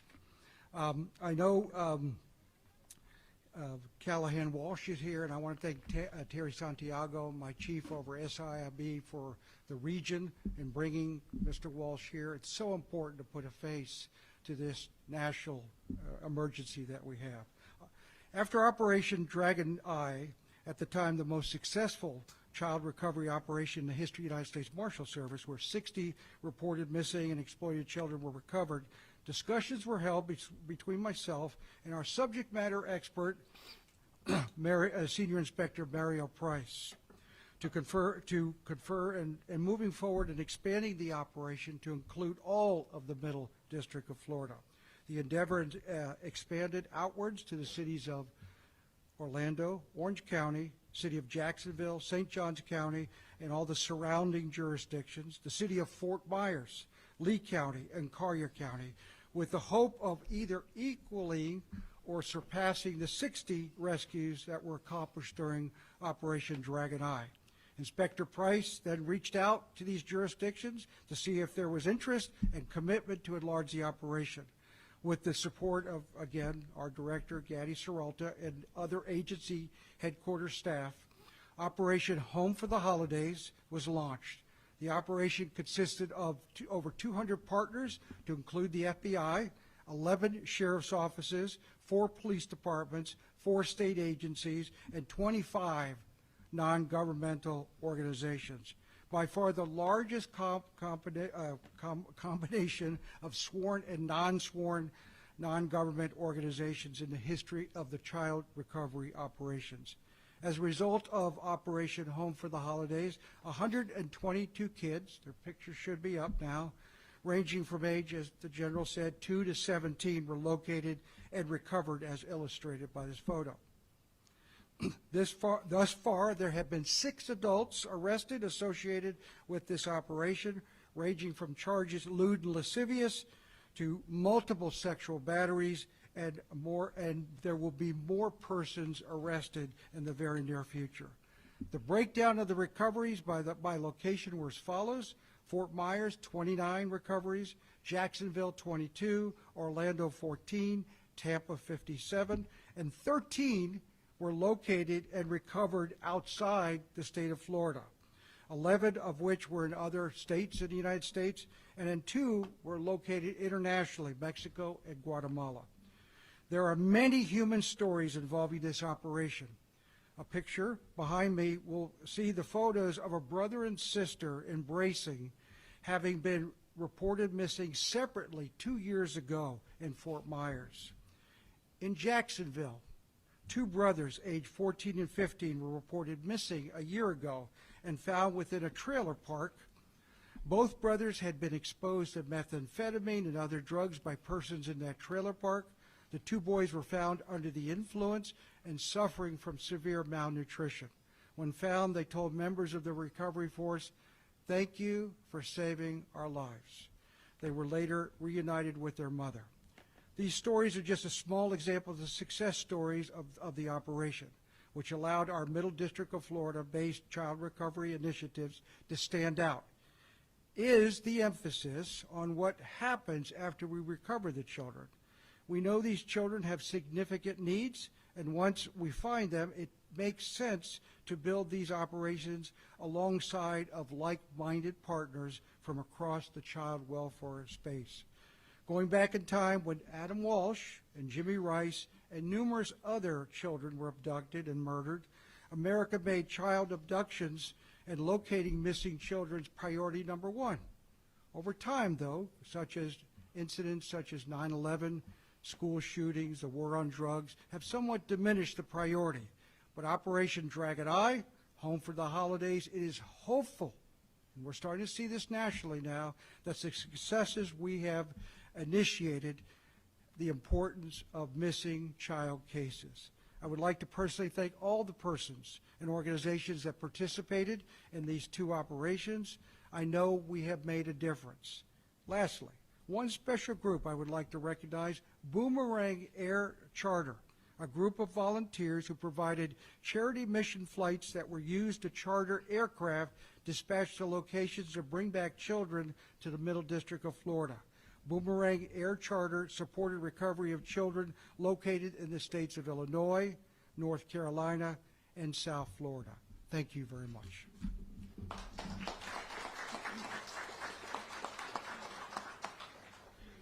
Thank you, Marshall. Next, Vaden Pollard, FDLE. Thank you, General Uthmeyer. Thank you, Marshal Berger.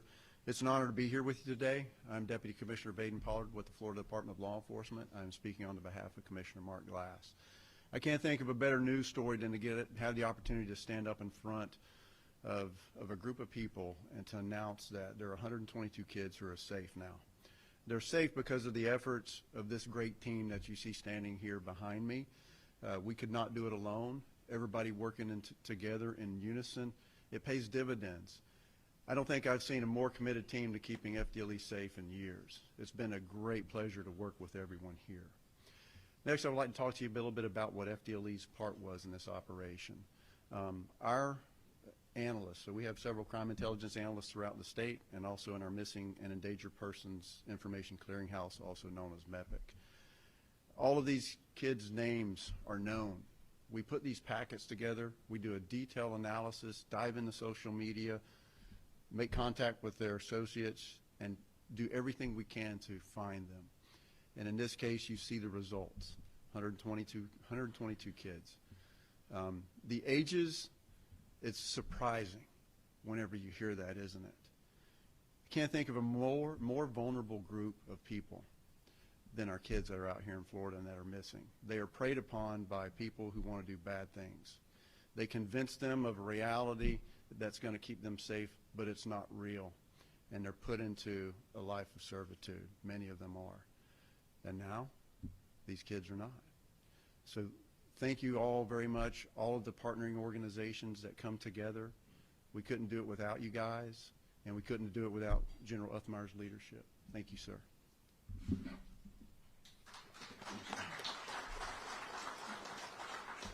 Yeah, I think on the year between these 2 missions and then Operation Light Shine and the Tebow Foundation, I think we got to be very close to 300 children rescued, which is far and away the largest record in Florida history. Secretary Walsh, come on up. Thank you, General. Governor DeSantis appointed me Secretary of DJJ a few months ago with the charge of public safety. And between the collaboration of the governor and General Uthmeyer, saving kids is part of public safety. The team behind you can't be thanked enough.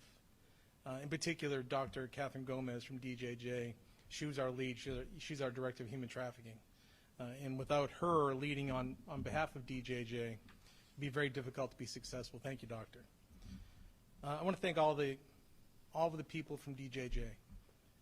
You know, we have offices across the state between our detention, probation, health services. This was a huge team effort to spread across the Middle District of Florida to ensure that we were giving care to the kids as they were being found and located. Again, 122 youth. That is astonishing. But the work doesn't end because we have more youth that need to be found and rescued. I just want to thank the team behind me. Your efforts can't be understated enough how important this work is. And partnership, so between FDLE, DJJ, and DCF, working hand in hand as state agencies, collaborating with the federal services, and of course the nonprofits. Just thank you to everyone. Thanks, General.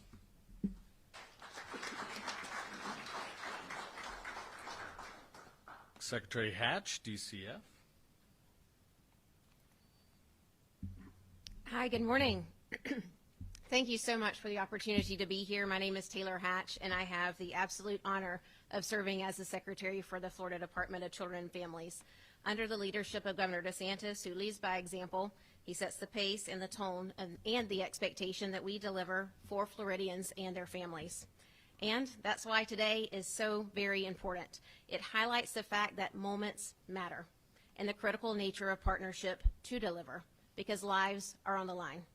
I am humbled and again so grateful to stand alongside so many dedicated professionals, leaders, and colleagues. Attorney General Uthmeyer, U.S. Marshal for the Middle District of Florida, William Berger, FDLE Deputy Commissioner Pollard, Secretary Walsh from DJJ, and so many others. Thank you to the U.S. Marshal Service and FDLE for organizing today's event. It is an opportunity not only to reflect on the success of Operation Home for the Holidays, but to reaffirm our shared commitment amongst government, amongst faith organizations, not-for-profits, and the private sector, unifying and utilizing one another's strengths and one another's expertise to deliver and to promote the safety and well-being of Floridians, in particular children.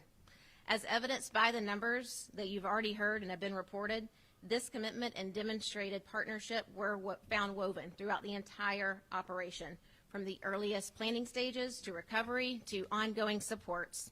An important example of this can be found by highlighting the operations service hubs that were formed in each of the 4 target cities, hosted by Baptist Medical Center and Wolfson's Children's Hospital in Jacksonville, Florida, Orlando Health, Baycare's St. Joseph's Hospital in Tampa, and Golisano's Children's Hospital in Fort Myers. Each hub houses partners from across all sectors to quickly activate resources, providing immediate trauma-informed services and coordinated support to those precious 122 children that were safely recovered as they begin their journey to recovery. Bringing these children to safety would not have been possible without coordinated planning and the brave men and women in law enforcement leading and serving on the front lines. But, as we know, recovery is only the beginning. Helping a child heal is the work that follows. And strong, positive networks of supports is how we, as human beings, we thrive. Operation Home for the Holidays is an important example of what we can achieve when we come together with urgency and shared purpose. Thanks to the efforts of many, 122 children are now safe and supported, and that is something that everyone should be proud of.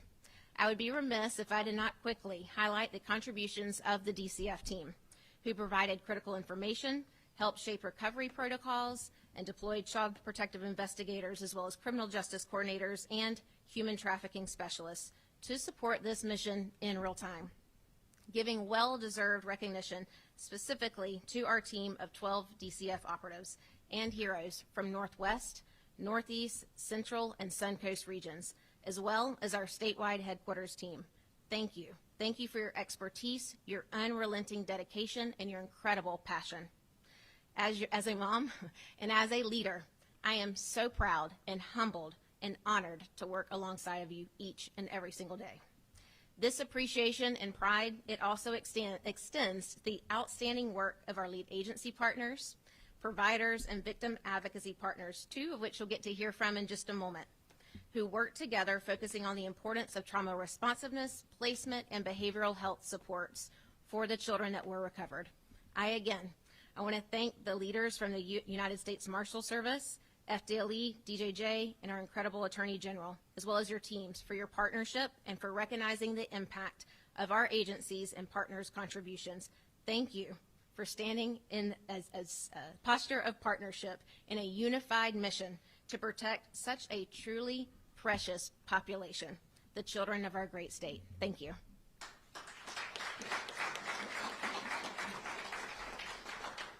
Amen. Tracy, next. Thank you. Good morning. It is a pleasure to stand with all of you once again in support of the incredible work that the U.S. Marshal Service and our local law enforcement are doing to protect children. We are grateful for the men and women undertaking this important and difficult work. This is the third time that Baycare has assisted the U.S. Marshal Service to provide medical and mental health services for children rescued during a child recovery operation. Each time, our goal is to ensure that the kids who are brought to our recovery hub are welcomed into an environment that is safe, comforting, and most importantly, consenting. Creating a positive healthcare experience is a first step to building trust. By doing so, it is our hope that this vulnerable group of kids will be more inclined to seek help in the future, realizing there are people who sincerely care about their well-being. To that end, I want to thank our Baycare team members, from our counselors to our physicians, nurses, security personnel, and more, who volunteered their time and talents to support this important mission. I also want to thank the community and social service agencies that were part of our recovery hub: the Department of Children and Families, the Attorney General's Office, Pasco Kids First, the Crisis Center of Tampa Bay, More to Living, One More Child, Suncoast, and Bridging Freedom. Each provided on-site, compassionate victim advocates and support staff who were instrumental in securing safe housing and offering pathways for additional care and support. Lastly, I would like to recognize and congratulate our other health system partners from Jacksonville, Orlando, and Fort Myers who participated in this operation for the first time. Baptist Medical Center, Orlando Health, and Lee Health really took a leap of faith and each created a successful recovery hub to provide the essential care for children recovered in their areas. As the largest provider of pediatric and behavioral health services in West Central Florida, Baycare is proud to lend our expertise and resources to support these critical missions being conducted by the U.S. Marshals Services. To be part of the highly skilled network of professionals that they have assembled is inspiring. These operations solidify strong partnerships between law enforcement, healthcare, and community-based organizations to work together naturally in real time outside of these operations when needed. It is a testament to the good that can be achieved when we unite under a common goal of protecting children and recognizing that each act of care and kindness has the potential to save a life. Thank you.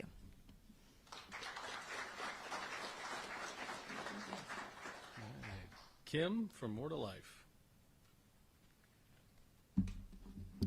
Good morning, and thank you for joining us.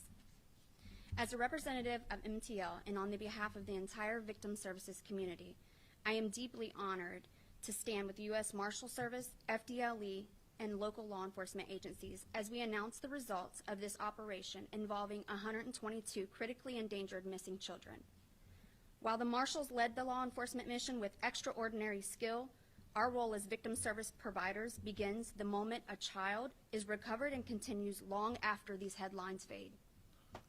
When these children were located, they were often found in horrific conditions, traumatized, and unsure of who is safe. This is where integrated victim services and NGO partnerships make a vital difference.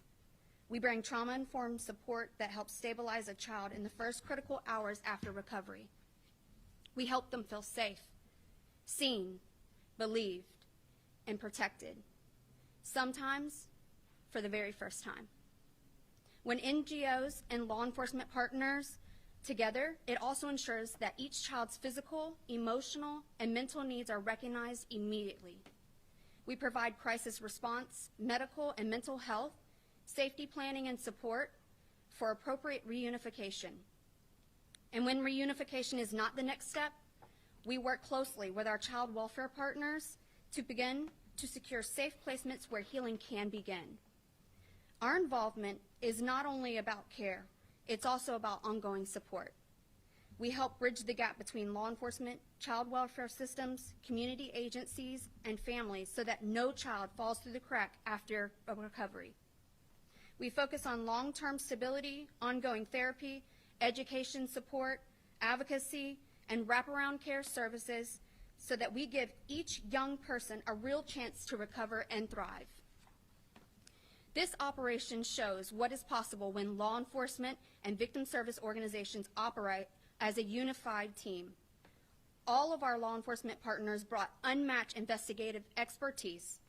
NGOs and service providers brought the lens of healing, safety, and human dignity. Together, we created an approach that protects not only a child's location, but their future. To the victims, we see you. To our law enforcement partners, we thank you. And to our community organizations standing with us, your compassion and expertise are indispensable. Our work does not end today, but today reminds us that when we work together, children can be found and hope can be restored. Thank you.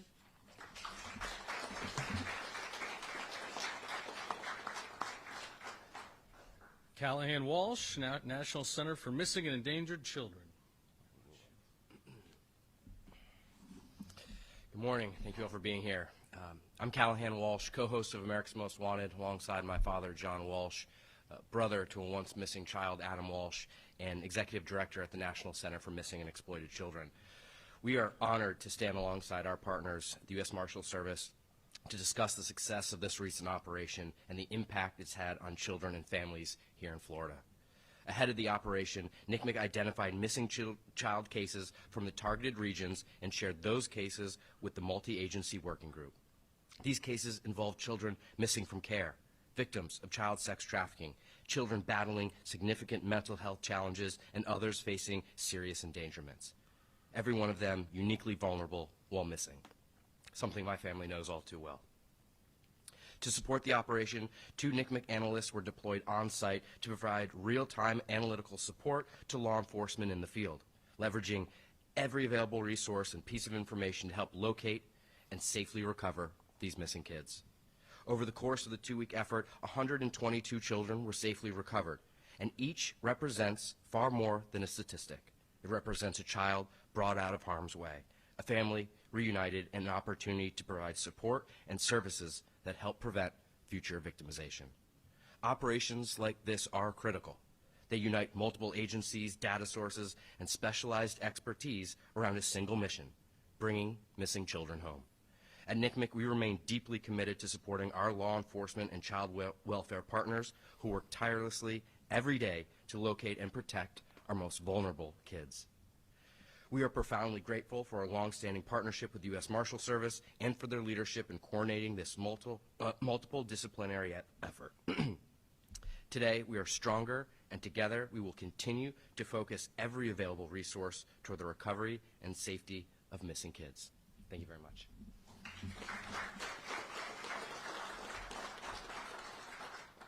Dun, dun, dun. Rita Peters to close us out. Thank you for being here.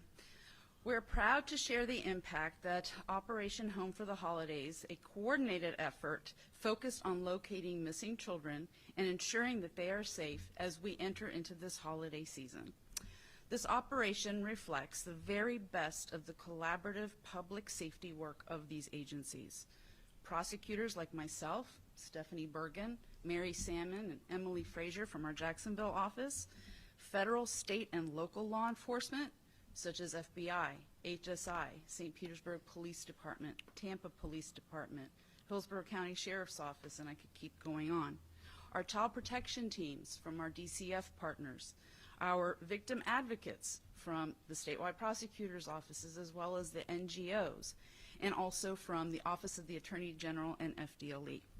And community partners all came together with one mission: bring our children home. This level of teamwork doesn't happen by accident. It happens because leaders make it a priority. I want to extend my deepest gratitude for being part of this operation. Thank you to U.S. Marshal Service, Marshal Berger, for his exceptional expertise and commitment, to Mario Price, who picked up the phone about 6 months ago. Unbeknownst to him, I was going to be at his heels nipping at this operation. And to my leader, whom I've affectionately referred to as Boss Man, Attorney General James F. Meyer, for prioritizing the safety and security of every child in this state. Their dedication makes operations like this possible. And their support ensures that we have resources and the coordination needed to protect vulnerable children. For prosecutors, participating in operations like this is essential. We provide legal process, subpoenas, preservation letters, search warrants, arrest warrants, and legal advice. But our work begins long before the courtroom.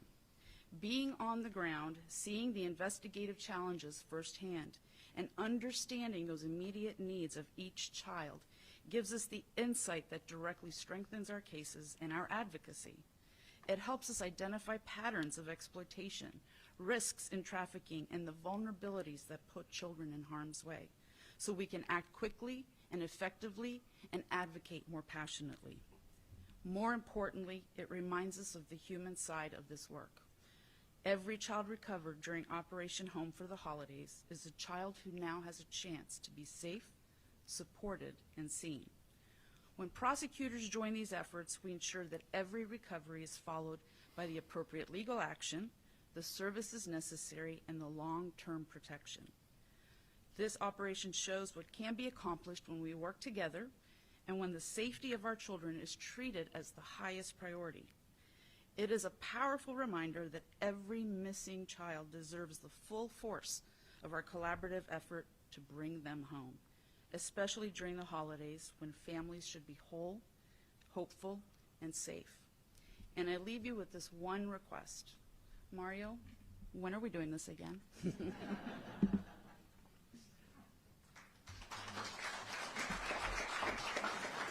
Well done. Final thank you to all of our investigators and law enforcement. Again, this is why we do the job. Here in Florida, we're blessed to have these heroes, and we've got their back. I'm certainly going to love on my little ones tonight and hold them close. I hope you all will do the same. Children are such a gift, and anybody that wants to do them harm is going to face the wrath of this team standing up here behind me. So do two things. Get the word out. If you're a child predator, you better stay the heck away from our state. That's right. And two, please pray for those that have been rescued and need our help more than ever. I believe there's nothing more powerful than prayer.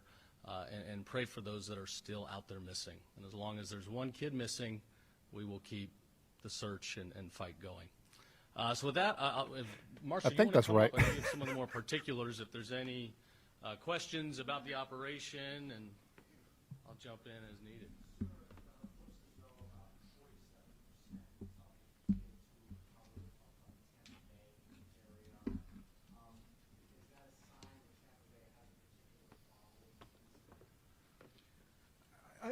I wouldn't specify that as a problem here in Tampa Bay. It's just the fact that there's such an openness, and now that we're doing these operations, we're sharing that information. As we're getting the word out, a lot of jurisdictions don't have that connectivity. And I think what we're seeing here, and this is a blueprint for the rest of the state and rest of the country, to say that collaboratively we can make success. And I think that's the key thing. Is it's all about gathering information, working with analysts, and getting the job done.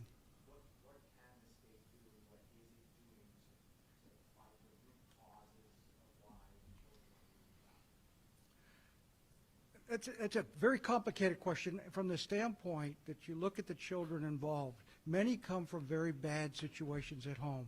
Many are foster children that leave that foster environment. We got to kind of tighten those organizations. We got to reach out to those kids, local law enforcement in domestic violence situations, and make sure that it's just not take the report, move on, or do the criminal aspect. Try and get our partners here in back of us involved in this and hopefully turn these kids around. I jump in too. Yes, sir. So on the question of how do we combat this more globally, well, number one, we keep doing operations like this. And that's number one. Number two, where you see a lot of this trafficking and abuse, it's almost always tied to illicit pornography industries that are going after minors, and we're cracking down there. It's tied to large-scale drug networks. It's tied to the open border, and we're obviously cracking down there to prevent a lot of this criminal activity that creeps over and spreads out. When it comes to the medicinal, the rehabilitation, there we've got state agencies looking for the best ways to provide medical care and ultimately improve the quality of life where these young people are set out to help them to succeed. So it's multifaceted. I believe it does start with law enforcement cracking down to highlight the issue. A lot of people, they don't understand human trafficking is real, but it brings the idea, oh, it's 8 little kids in a trunk of a car. Sometimes it is, and that's horrific, but it's also often more complicated than that, with ties to prostitution, to pornography, and to illicit drug trade. Yep. But you better believe we're going to keep fighting it with everything we got. If that's not clear. That's true. Protect our children. Thank you, Wood Chipper, for the $5 super chat. If they do release the Epstein files, how many people who are on it do you think will either disappear or end themselves? Well, I hope that they don't end themselves, but they definitely need to pay the price. If they want to go out the Judas way, that's going to be their choice, but they will have no chance to repent for their sin. That's just something that people that commit suicide don't get to do. You got to be able to repent. Other than that, we've already seen people jumping ship. There's people quitting their jobs. They're leaving their positions. Some of them already are disappearing, and those who are haven't been named are probably keeping their finger crossed that Republicans actually keep some names redacted from the documents. Now, I mentioned this to you guys before, and I said, these leftist crazy people want to release this file so bad, and I said, this is the problem. If they release the files, I believe they have to release the files with no redacted names. Because if they release it with redacted names, then nobody will ever have closure on the Epstein files and say, okay, well, you know what? They covered Trump. Oh, they covered the name for Trump. They don't. They haven't. And if they have, it's because he's innocent. This is the reason for redacting names in the documents. Now, with that being said, at least President Donald Trump right now, it's clean hands. Anything bad that happens, that comes out of these Epstein files, is going to be on the hands of themselves, the Democrats. And as I said, a line from Tom Cruise when he was playing the character Jack Reacher, but to get into a brawl fight outside the bar. He's about to beat up this group of guys, and he pauses and he says, remember, you asked for this. And then he beats the crap out of them. That is exactly what's happening. And if you notice, a lot of people that think in a similar way, we are not in a rush to do those sort of things. Like I can tell you that if I know some dirt on you, I'm going to wait. That's not priority. When the time is right, that dirt will come out. And I think President Trump has been playing that very well. They fell into his trap. And I'm telling you right now, all of these leftist people, I don't believe every leftist is crazy. Okay? Right now they are, because they are supporting it. But that's because I also believe that they have been led with emotions. And the one truth pill that we give here for TDS is the truth. And they still don't believe us because they are so used to hearing the lies. This is the Marxist tactic, remember? They're so used to hearing the lie that they actually believe that is true. And if they do a polygraph test, they'll probably pass it because they will believe that what they're saying is true. But you know what? Just like I don't know everything, right? Who was it that was in here? I think it was it wasn't Brian. Let me see. Who was it? Give me a second. Let me get my thought. One of you guys here, one of my patrons in here, I think it was Man. Man said to stop saying quiet piggy. I know that line was from President. I was watching it, so I know that line is from President Trump telling the reporter that. And Man didn't know that was the line. So somebody's insulting me with it, but I think it's funny. I let it go by. You know what I'm saying? So in the same way, it's like there's going to be some things that maybe I haven't heard yet.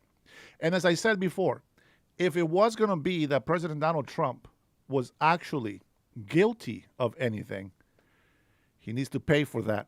At the same time, I will agree and I will give him thanks and I will still love him for everything that he's done for this country. But unfortunately, if he is guilty of that, what they accuse him of, we have to go for our country first, okay? And that's just how I feel about it. But if it's the truth, it's the truth. And we're always going to stand for the truth, no matter what. All right, well, it looks like MindSpeak says, if all those guys are so worried about all the children, how about reunited all those children that are under federal custody to their families? That's a good one. And before we actually give you an answer for that, let me tell you, you are, let me see, are you or are you not? Give me a second before I give you credit for something that you don't have. Yeah, okay, you do get the credit. So before I give you that answer to that, I want to congratulate you for being the stream boss of the night so far. Enjoy.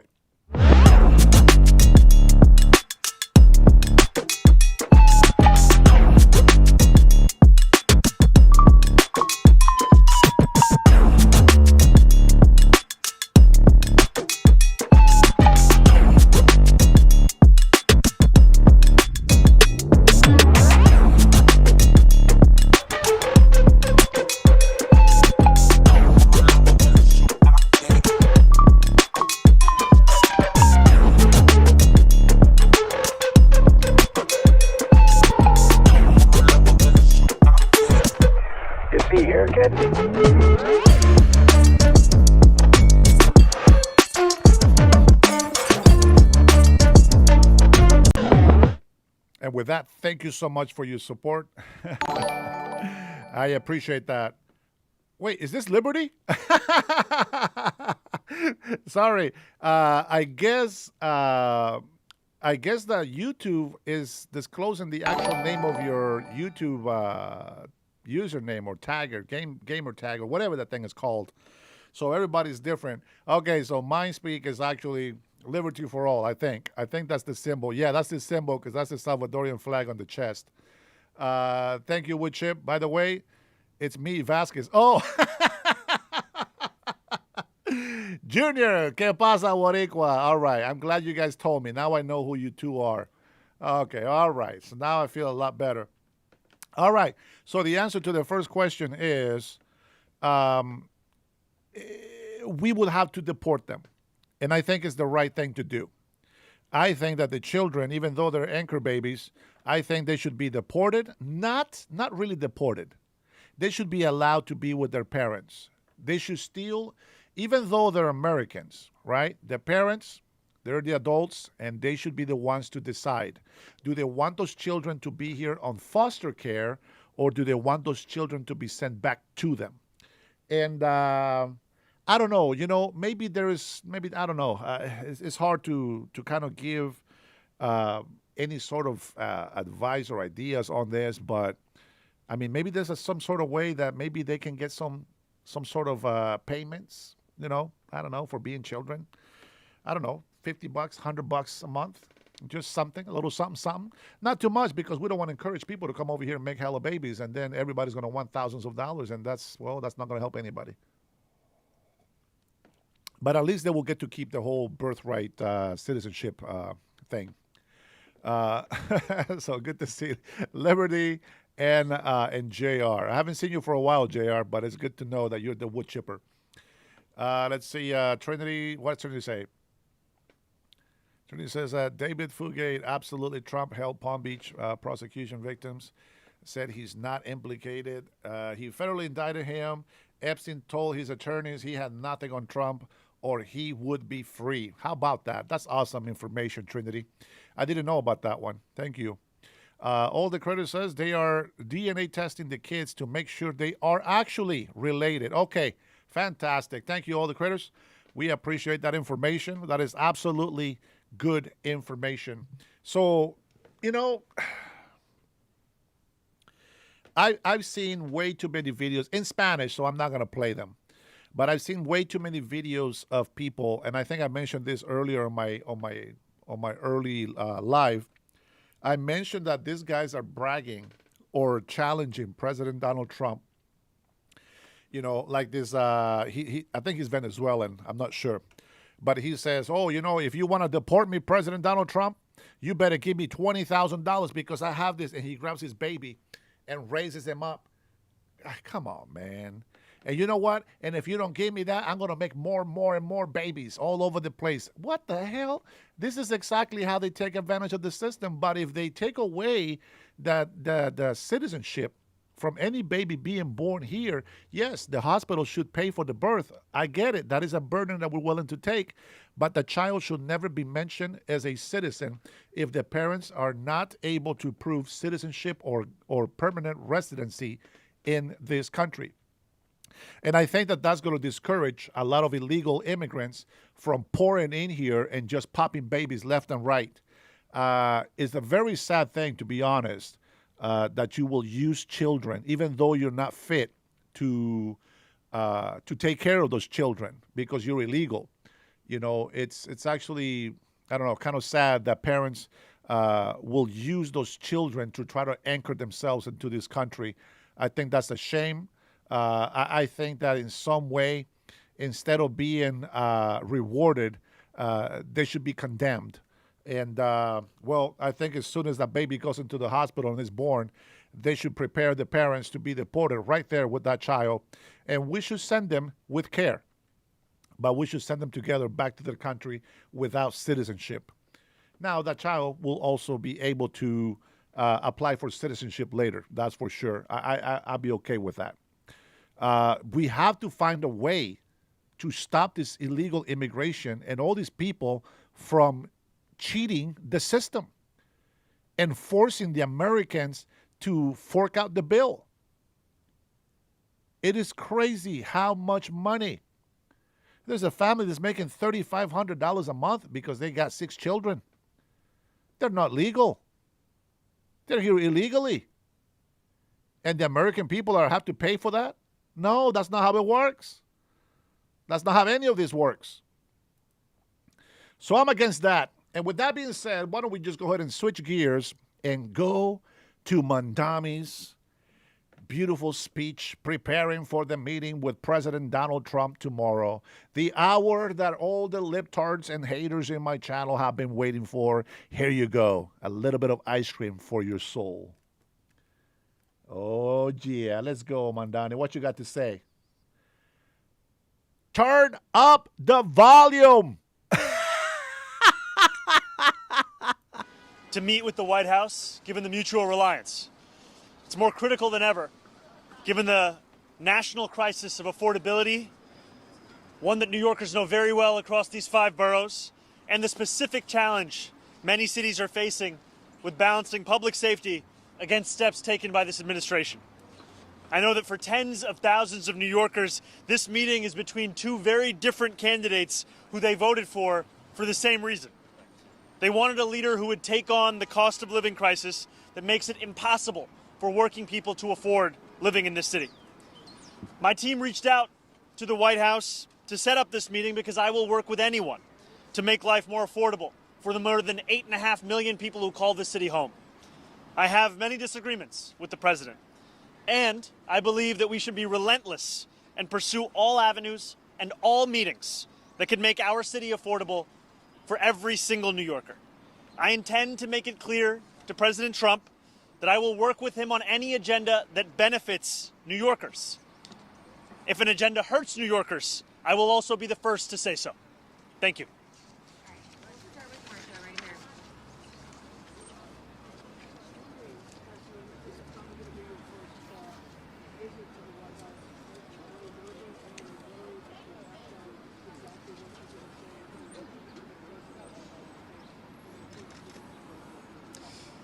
This is an opportunity to make the case for New Yorkers.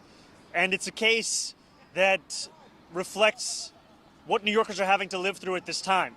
When we speak about an affordability crisis, we're speaking about 1 in 4 New Yorkers living in poverty, 1 in 5 struggling to afford $2.90 to ride the bus.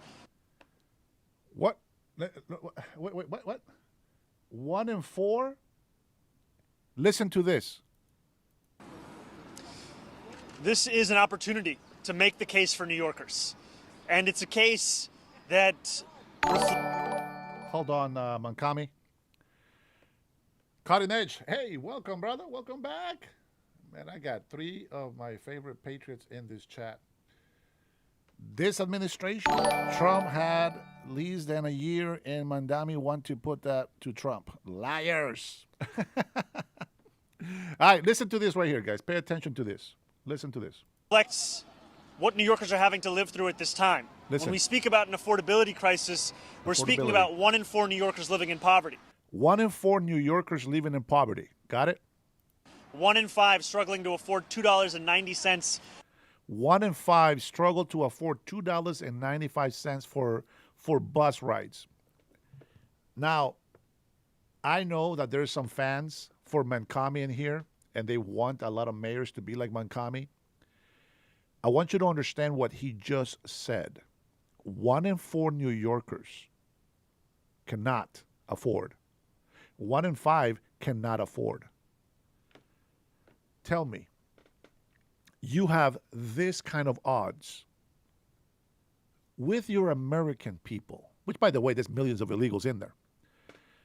But tell me why you would support illegal immigration when you have those kind of odds already destroying your city. Does that make sense to you guys? Does it make sense to you that you have this poverty, people, city? You have this poor problem in your city, and your best solution is to admit and grab more illegal immigrants, which a lot of hardcore criminals mix in with them. A lot of them running away from the law. A lot of them are robbing people in the streets. They're raping, they're killing, they're doing all kinds of bad stuff. Now think about that logic on the left side. Think about this. You have no money to feed your family, but I'm going to bring my kids to your house and I'm going to eat everything that you have. Does that make sense? It doesn't make sense. But I can tell you this. If you have abundance of food in your house and you invite me over, then there's no problem because you got plenty. You got plenty. So my point is this. If he was to say, hey, New York, everybody can afford rent. It's a great utopia. Everybody can have a nice apartment. Because here, we're all very, very well off. We have no needs for welfare. Hey, there's no poverty here. Come on in. All the weary, all the people that are hardworking and want to do something for yourselves, come in here. But instead, what you're really saying is, we are broke.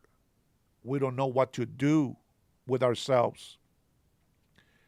we are bringing more problems into our city, into our state, into our country.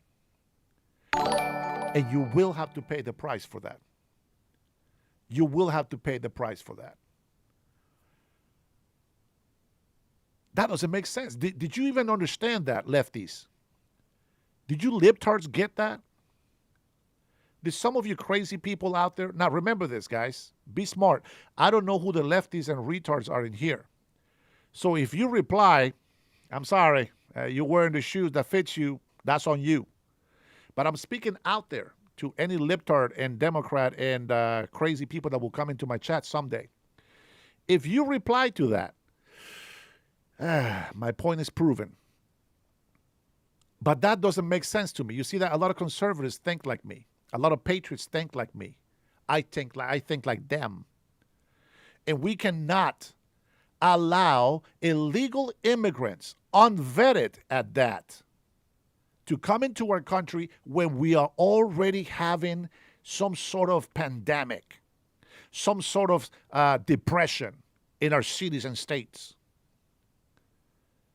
We have a lot of homeless issues on the streets, and yet we are protecting criminals and inviting them to come into our sanctuary cities. Because that's how you fix the problem. You invite more problematic people to come in and help that problem become bigger. That's the way the Democrats think. And we don't think that way. First, we think we need to be strengthened. We need to step up. We need to be able to come up and be better, and then we can help. But they think different. They don't think with common sense. With that being said, I didn't celebrate. I think, I'm so confused with his names, but I think Cutting Edge took the lead. Is that right? Let me see. Yep, Cutting Edge took the lead, and now, oh no, I guess Liberty didn't take it yet. You know what that means, guys? When somebody becomes the stream boss of the night, my patriots enjoy it. If you are not MAGA, you got to remember this is MAGA country, and this is a place where neutrality can happen, but you got to be respectful. If I ever insult anybody out there and you respond, I guess you are that somebody.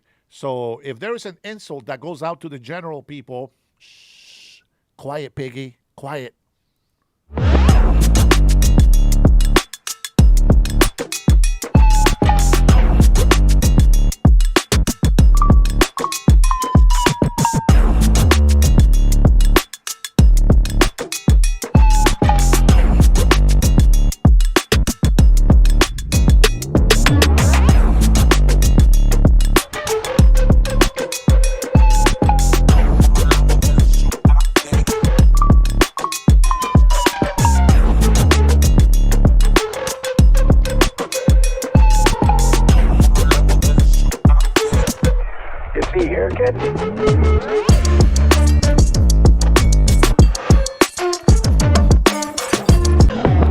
The boss, el jefe, el patrón.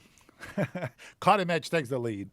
All right, let's see. So let me make sure. Did I miss your question? Sorry about that, brother.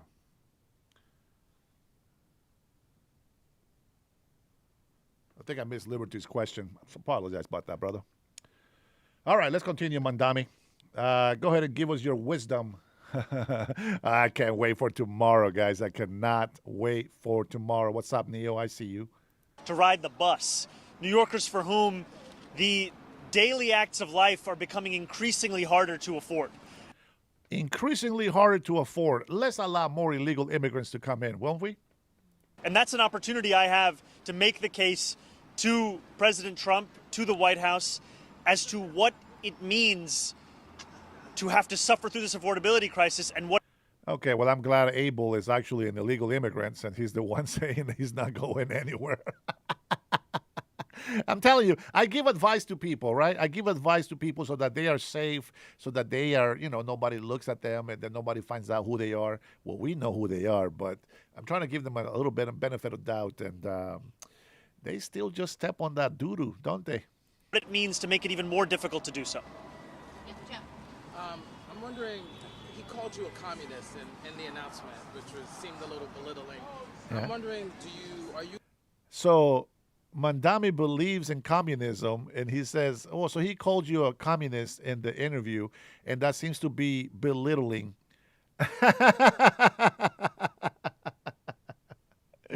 I want you to also watch how many times he smiles. Number one, there's no reason for him to smile right now, but he's practiced so much he can't stop doing it. That's how you know he's lying.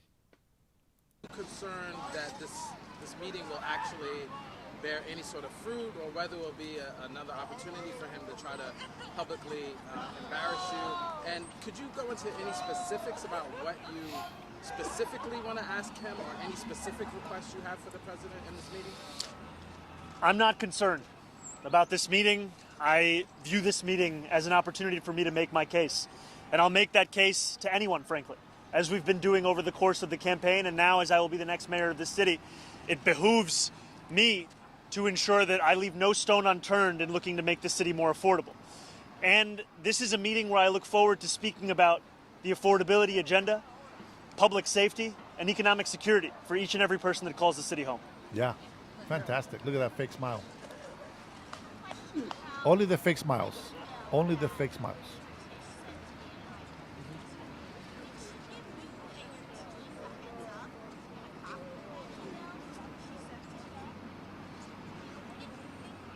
Hold on a minute. Hold on a minute.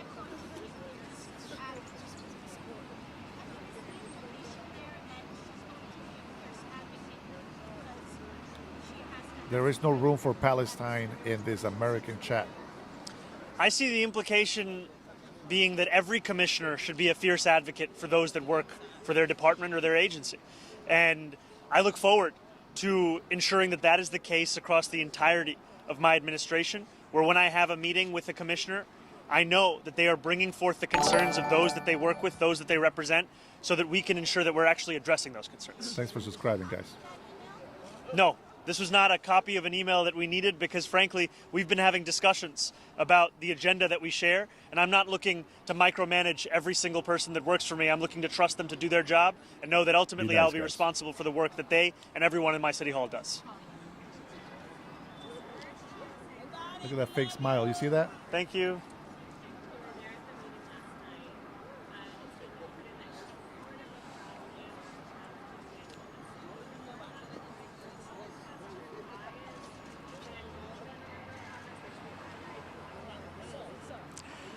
I can confirm to you the things that I've actually said and the things that I've actually done. And last night, I spoke to DSA members, sharing the same message that I've shared in public as well, which is that I do not believe this is the right time to wage this primary.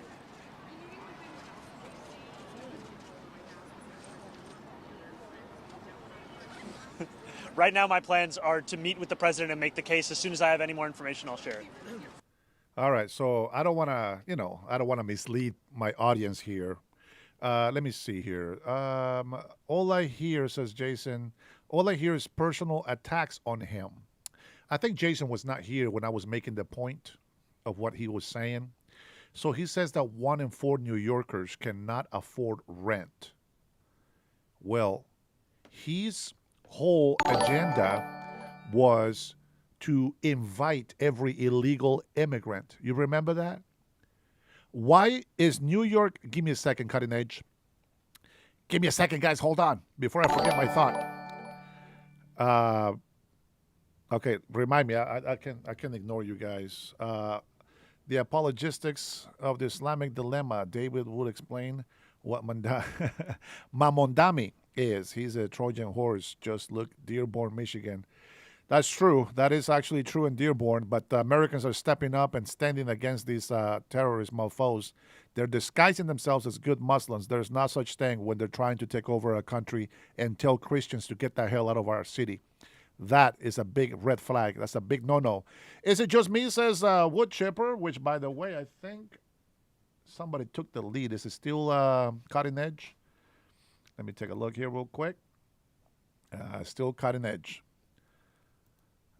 Is it just me, or is Donald Trump doing the butthead dance from Beavis and Butthead? Kind of. A little bit. It looks like it. But Beavis and Butthead They do this more. That's what they're known for. Man, I just got dizzy. I cannot do that anymore, guys. I'm getting too old. All right. So, Mandami, I'll be nice. Mandami says 1 in 4 New Yorkers cannot afford rent. Remember this speech. Hold on. I'm going to have to look this one up because I think it's never going to get old. I am glad that you guys think I'm just attacking him, but it's not. It's just common sense, guys. Just common sense. Now, remember that he did this. Let me find it here first. Remember this speech, guys? New York will remain. Wait. Not there. You're in the wrong window. You remember this one? You guys remember this one? New York will remain a city of immigrants, a city built by immigrants, powered by immigrants, and as of tonight, led by an immigrant. And well. Let me rewind. The first 3 things. He has a great smile. Absolutely. Handsome devil.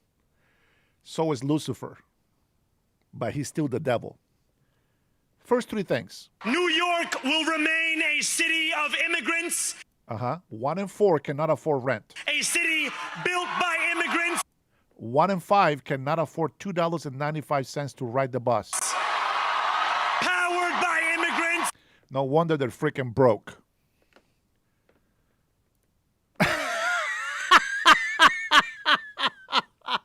That was gold, man. If you didn't think that was gold, I don't make this up, folks. I don't practice this stuff, man. It just happens. When you have the truth on your side, man, things just become funny, don't they? Well, I got one more. You guys love this one, don't you? Remember, guys, he is going to give you free bus rides. He's going to freeze rent. He's going to make sure that big corporations and business owners actually leave New York. And then, after he said that you are not going to pay for it, we're going to make the rich people pay for it. Well... Good morning, New York City. Thank you. Last night we made history. Today, we begin the work of making a new administration. Welcome to the transition. This is a period over the next few months where we build a city hall that delivers on the promises of our campaign, to make New York City affordable and to make government accountable to the people it serves. As we prepare to govern, we'll start announcing the leaders who will help implement our agenda. People like deputy mayors who oversee entire areas of government, and the commissioners who carry out the critical work of city agencies. These appointments will be driven by excellence, integrity, and hunger to solve old problems with new solutions. Talking to organizers on the front lines of the fight to improve our city, government veterans with proven track records, policy experts from around the country and the world, and working people who know better than anyone what our neighborhoods deserve. And this will be a period, like the campaign we ran and the city hall to come, defined by transparency. Because New Yorkers deserve a government they can trust. Yes. On January 1st, I will be your mayor. Congratulations. New Year's Day, and a new era for this city. Yes. Oh, and one more thing. Remember how I told you a few months ago to stop sending us money? Yeah. You can start again. What? This transition requires staff, research, and an infrastructure that can meet this moment. And it will be made possible by the people who built and believe in this movement. So I hope you'll make a donation at transition2025.com. Now let's get to work. Oh, man. Never gets old. All those wise, brainy, leftist, socialist, Marxist, communist people. You guys are the brightest, aren't you? Hey, did you like my smile? I thought that was a nice smile. You know what? He don't got my dimples. He's got a dimple up by his eye, but my dimples are in the right spot. Did you like my smile? Huh, Jason? You like the smile? All you leftist people out there, you like this smile? Yeah. It's a great smile, isn't it? You voted for Allah Akbar. Melissa, I beat him to it this time. She says, don't send money. Oh, yeah. Now we need you to send money. Yeah, that's right. I like my patrons because they pay attention. Yeah, Stick knows the good smiles, the real smiles, because I'm actually having a smile of we were right, as President Donald Trump has been right about everything. Well, my patriots, so have we. Trump was right about everything, and we support him 100%. And with that being said, thank you for subscribing. I see you. I heard the chirp. Let's continue to listen to the wise old new mayor-elect, which in January 1st is going to make such a difference for New York City. New York, you're safe. Cotton Knights, thanks for the super chat. Free for all, like Fidel Castro said to Cubans. Yeah, some people still remember history. Forget about history, guys. It will never be repeated. I love the hypocrisy of socialism, communism. Fuzz everyone's life. Man, thanks for the super chat, brother. I appreciate you. Much love to you. Oh, my God. And with that super chat, I'm sorry, guys, if you were thinking about being the stream boss, he just regenerated his health with that. But let's continue listening to this free entrepreneur that is going to bring a lot of wealth and prosperity for all illegal migrants. Forget the citizens, guys. They don't count. But all illegal migrants. Let's see, Dennis, moving forward, I wonder if you work accept like $20 super chat to stop playing a video. Why are you trying to kill my thunder, man? Why are you trying to kill my thunder? That's a good question. I don't know. Trinity, what do you think? Should we take what kind of super chat should we take so that we stop playing a video that patriots don't want to watch? Or a video that leftists don't want to watch? I'll say I'm going to go ahead and see if Trinity has some input in this. And then we'll go from there.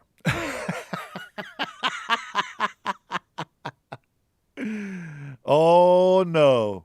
Oh, man. Time said you send 20, he'll send 500 to keep playing it. You guys are funny, man. You guys are funny.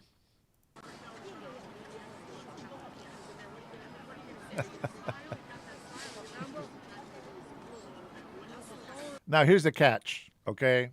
Whatever the amount is set for our patriots, it has to be double for our haters if they want us to stop a Donald Trump speech. Well, I'll be ready for whatever happens. Talk to that president. Where you might find some common ground on. Sorry, would you mind saying that one more time? Good night, man. Peace. You might find common ground with the president on the agenda and the case that you want to present. And where do you think you might have the most success with him? You know, last year, after the president won his second term, I went to two of the neighborhoods that saw the largest swings towards Republicans, and that was Hillside Avenue in Queens and Fordham Road in the Bronx. And when I asked those New Yorkers who they voted for and why, I met many who voted for President Trump, and they told me it was the affordability crisis. It was cost of living, cost of living, cost of living. And they said that they remembered being able to afford their rent, their child care, their Con Ed, sorry, man. their public transit more 4 years ago than they could in that moment. And we ran a campaign focused on the same thing, cost of living. And what we found, actually, is that 1 in 10 New Yorkers who voted for Trump ended up voting for our campaign. And they did so because they're looking for leaders to actually deliver on the cost of living crisis. That's why everything comes back to making the case for an affordability agenda. I will meet with anyone. I will speak to everyone, so long as it could stand to benefit an economic agenda for New Yorkers. And that's where I will always make the case. Listen. Mr. Merrick, how are you? Hey, how's it going? You're not cold? Got Jackie. Yeah. So you appointed Jessica Tisch as your next police commissioner yesterday. You've been talking about all the things where you agree on, right? You seem to have insinuated a new kind of SRG. Yeah, I agree, Liberty. What of the things you don't agree on? What That'll about work. The 2019 criminal justice reform. Where did you land on that? And as well as the gang database is something you called for during your campaign that you would eliminate. I think that these are disagreements that are actually signs of a healthy relationship. And I mean that in that too often mayors and leaders are looking to surround themselves with people who are characterized by the quickness with which they can say yes, as opposed to the quickness with which they can tell you their honest opinion. And I'm very clear in my support for the criminal legal reforms. For example, one disagreement that I have with what the commissioner has stated is I believe the issue with raise the age is not the language within the legislation. I believe the issue is the fact that there were significant amounts of money that were set to be delivered to help with the implementation of that criminal legal reform that were never released and continue to languish within Albany. That is one point of disagreement and one place where I continue to hope to advocate for the release of that fund. And what about the gang database? Are you allowing her to keep that on? Is that something where you still disagree? Where do you land on that now? I continue to have concerns about the vast dragnet and ways in which many New Yorkers are being put into that database.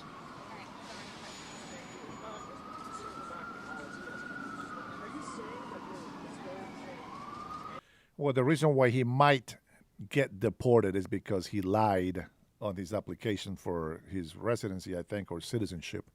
But, that's hearsay. We don't know, no facts, no court dates or anything like that. So until then, we can just hope.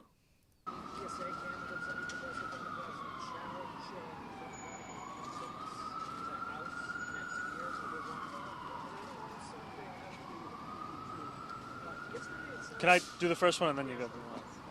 Yeah. I spoke specifically about the race that was being considered yesterday, which is New York 8. This was not a sweeping statement. This was specific.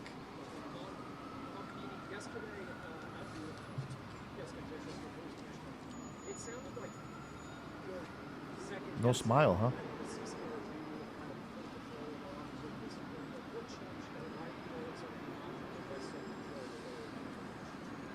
What I've said is that my focus is on delivering immediate steps towards accountability. The CCRB is tasked with that accountability. And right now, we are seeing that petty politics and budget battles have rendered it all the more difficult for them to deliver that. In 2024...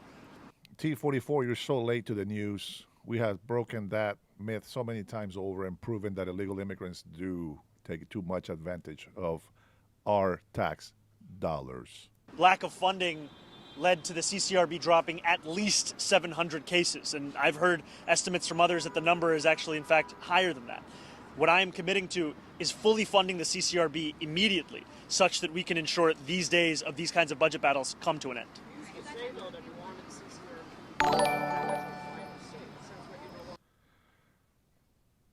Super Chef from Liberty. Thank you, Liberty. I had heard the same things over and over in all my years about guys like that. My voters need changes, so give me your money and it will happen. Yeah, right. I think I think that this guy, listen, man. This is the problem when you play politician. Don't run out. Don't run for positions playing politics. Don't play the politician. I believe that you should be out there, being yourself, speaking your heart out, and just say what you mean. What is it that concerns you completely? And then go with that. We got a new stream boss, Junior Vasquez, the wood chipper, is taking the lead. Says my message isn't sending, so I am going to text you. Okay?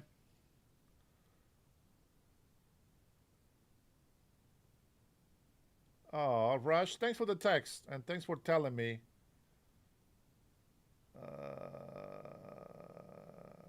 Thank you. I appreciate you guys. So if there is a word that you think might be blocked, try not using a specific word or try to separate it and see if that goes through. With that being said, I am actually going to let President Trump play for a little bit. I got to take a quick break, and I'll be right back.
big boss, El Jefe, El Patron. What do we got here? Bernil. Bernil threw some love in the chat as well. Let me see. What does it say on here? Welcome to New York City. Will become escape from New York City. Saludos, Dennis, and bendiciones. Thank you. God bless you as well, bro. You and your family. Thank you for your love and support. My wife says hello, and thank you for that as well, guys. She is watching our chat, and she says thank you for your support. I'm sure she will type it in there eventually. Thank you, Melissa. Thank you guys for signing up as well. I hear those subscribers coming in, and I appreciate you. We have a small goal to reach. We want 100,000 subscribers. I am praying that once we have 100,000 subscribers, listen, really, and I mean this. Now, this is just for my patrons and those who have membership. You guys already know me, and I can tell you. Of course, we all work to be able to pay our bills, to be able to take care of our families, etc. But I don't need to be rich. I don't need to make too much money. You guys will be my witness that we, if God allows it, we will become a channel together that is going to be for giving as well as receiving. We got to do things right. There's steps to doing nonprofits and things like that. And I really can't wait to be able to help out families. I cannot help everybody, but we're definitely going to go and hit some of those families that might be struggling. One of the things that I respect about religion, churches and organizations, places like, maybe Christian churches or Mormons. When I was a leasing agent, I would see organizations paying people's rent, that were really working, not just staying home doing nothing, but working, and they were just struggling because of the kids, etc. And I would like to find people like that. If you guys partner up with me, I would like to help children in Honduras. Okay, that is my country of birth. And I would love to help children of Honduras. And so we can definitely collect some money. There's a couple of people out there.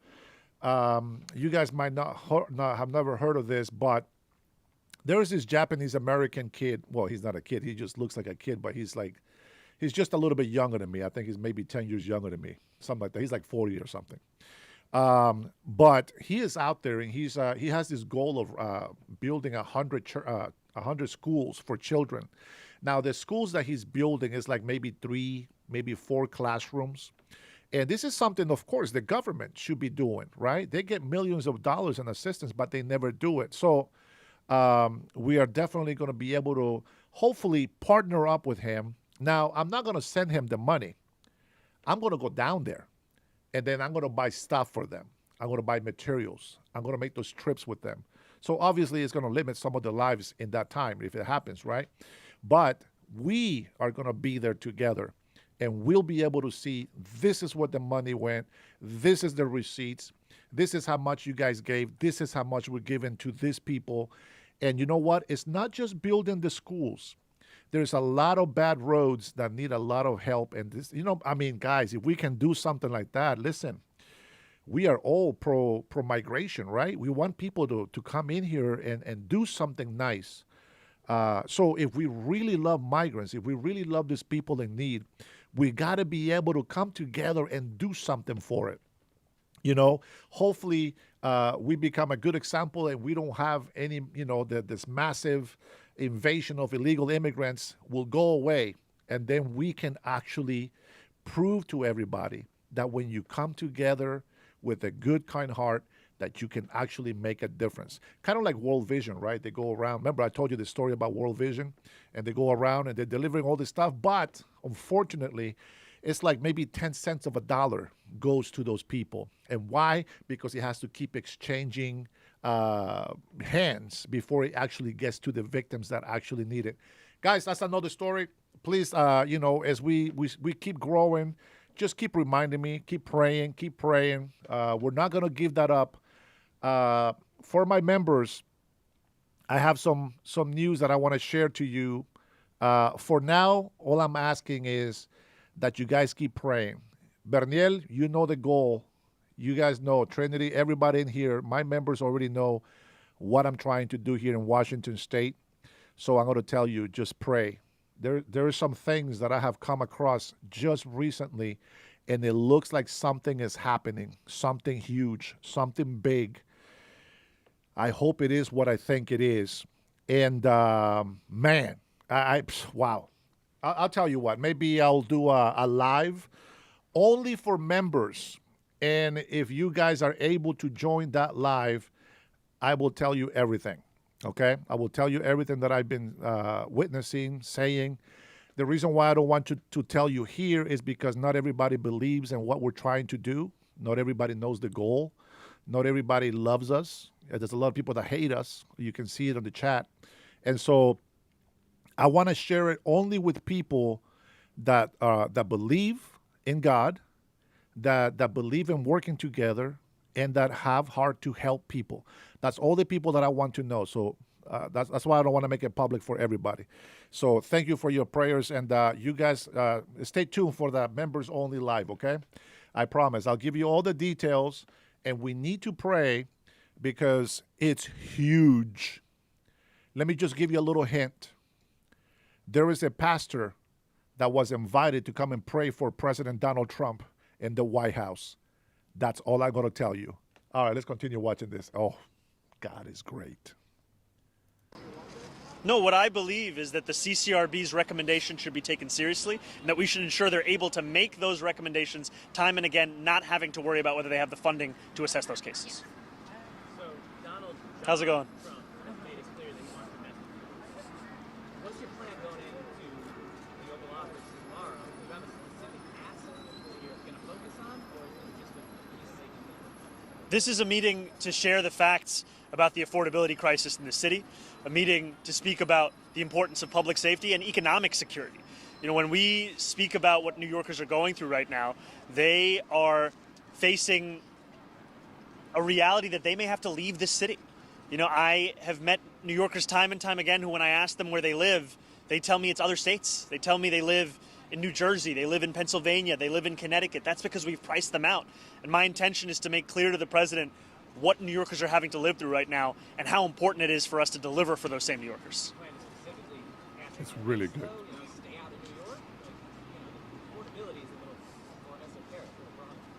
Well, I think affordability was at the core of our campaign.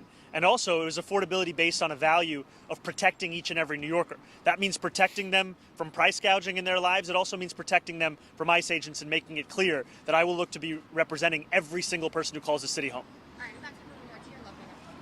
Mr. Mayor-elect, you're going into the Oval Office, but you and the president have been openly critical of each other, name-calling, calling you by your middle name. How do you avoid being cocky in the Oval Office? You're on his turf, but he could attack. What's the plan? Well, I think being a New Yorker means that you're prepared for all situations, all kind of comments, all kind of commentary. And at the end of it, the focus has to be, what's the case that you're making? Why are you there? And for me, it's not about myself. It's not about a relationship with an individual. It's about a relationship between New York City and the White House, the president, the federal administration. And I will look to make clear that my interest goes beyond any one of an individual. It's for the people that I look to represent. That's the case I'll make. Do you take that in an Oval Office meeting, though? Because you saw what happened with President Zelensky. What happens? Do you swipe back? I'll stand up for New Yorkers every single day. Thank you, man. Will you meet with Schumer and Jeffries at all while you're in Washington? This is the only meeting I have to share details on. As soon as I have any more details on it, it's going to be happening tomorrow. Run, call me before it's too late. Not as yet, Get brother, but I'll out, let you know go. when we do. No, okay, guys, that's all the questions for today. Thank you. All right, you have a nice day, guys. See you later. We love you, Montgomery. Ah, man, guys, you guys have no idea. I am so itchy to tell you what is really happening, and I can only trust you guys to share this information because it's very, very spiritual. And yeah, I know sometimes I share too much, and people somehow manage to damn it, to curse it, to try to impose negativity of it and things like that. But I'll remind you of that story that I told you guys before. I said it a couple of times in here. For you members already know, but there was a story when I was fresh. Maybe what is it? Almost 3 decades ago. I was in my 20s, and I felt in my heart that God told me to go help the damnified victims from Hurricane Mitch. I think it was back in 2002, 2003, maybe somewhere in there. I can't remember, but it was early 2000s, I believe. And I remember maybe late 1990s. I can't remember exactly, but it was Hurricane Mitch. Remember that. I remember I was so on fire for God. I was this fresh, even though I grew up in religion with Baptists, Catholics, and Reform, Triangular, Pentecostals, and all this other stuff. Okay, I felt in my heart that God put it a dream, a vision, to go down there and to help Hondurans, that were in need.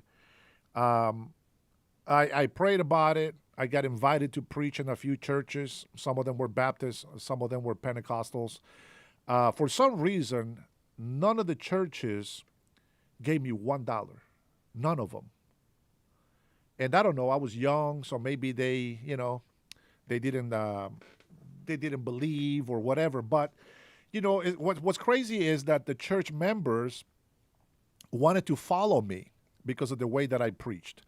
And the one thing is that people don't understand is, when I was really into this, the Holy Spirit was very strong. And, I decided to go ahead and use one of my checks. You guys already know the story about the shed that I turned into a classroom for Sunday school.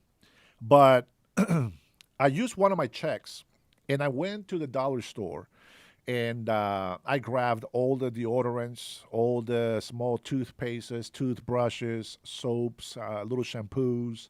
And I made these little bags, Ziploc bags. And then I went to the secondhand store and I bought a bunch of clothes. And I packed 2 big boxes that cost me $60 each, okay? And I took that with me. And to my sad heart, I was in the plane and I was like, God, if did I make a mistake? Because I thought you wanted me to do this. And nobody in the churches gave me anything to bring.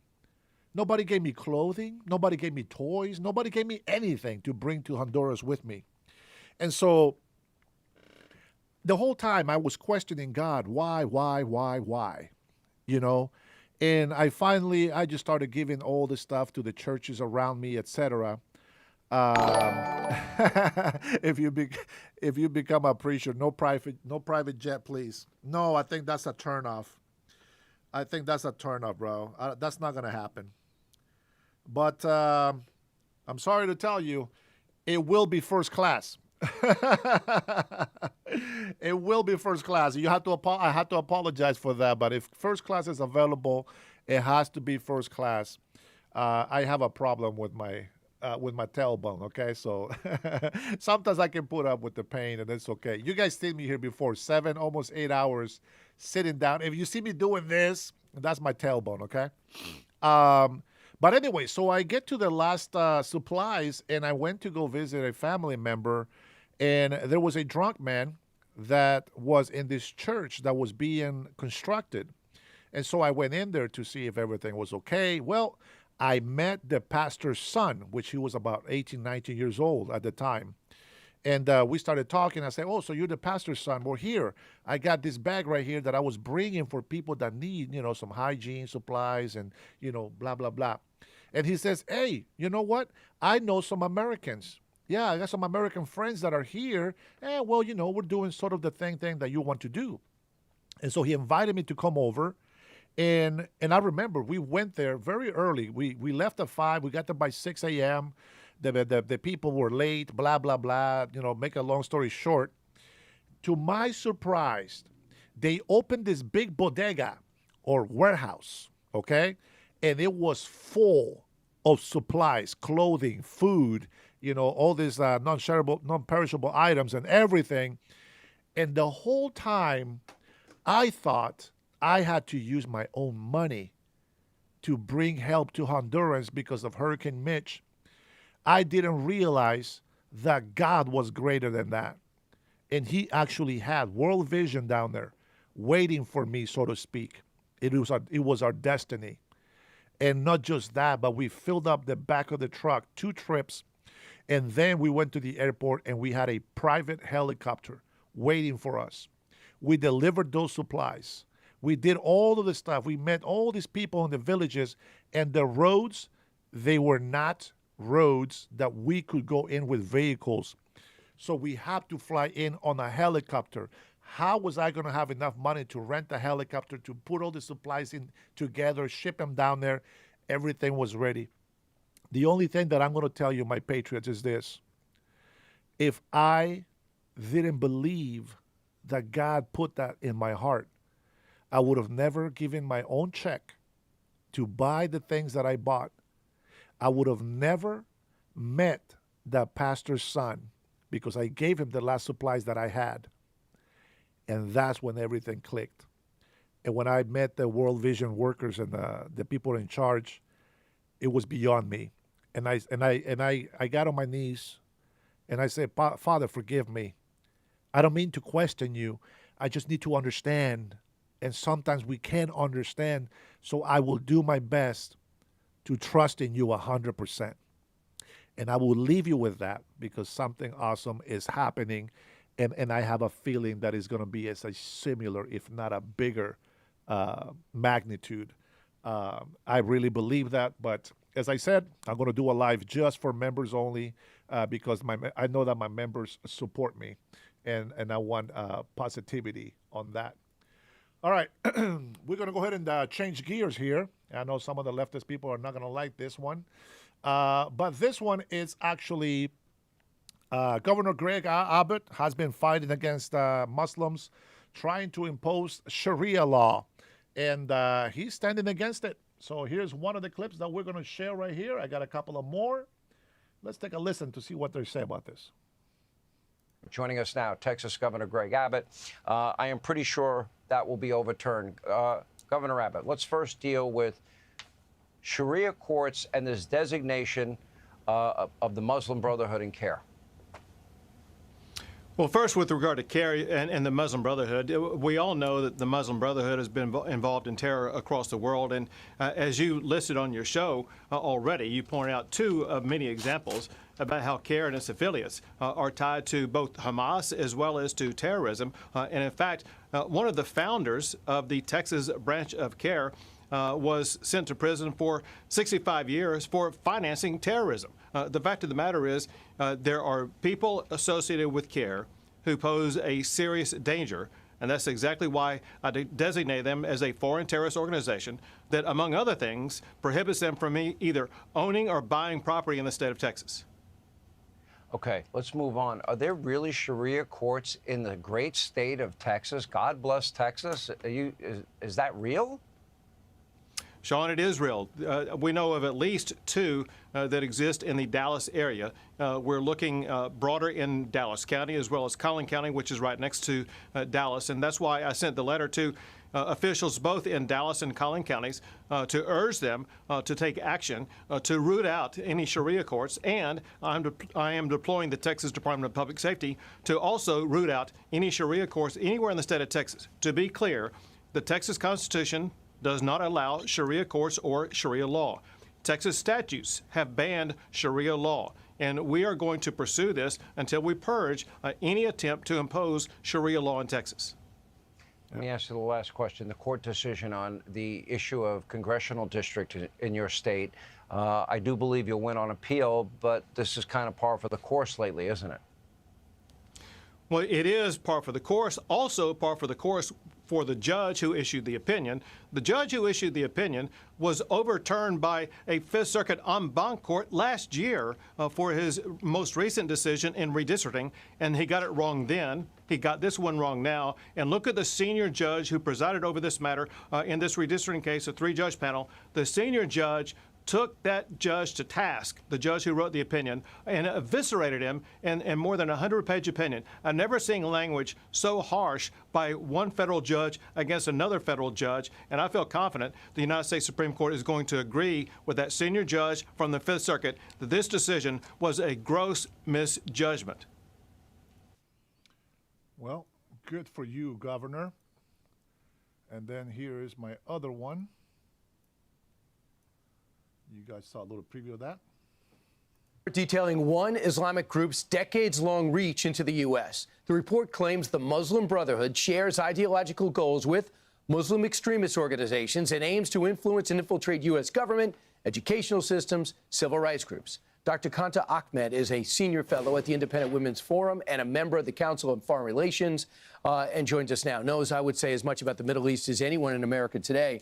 Doctor, your thoughts about the role of the Muslim Brotherhood and what they're up to here? Well, this is something we've been recommending. Over 10 years ago, I wrote an article to say that the Muslim Brotherhood should be designated a foreign terror organization.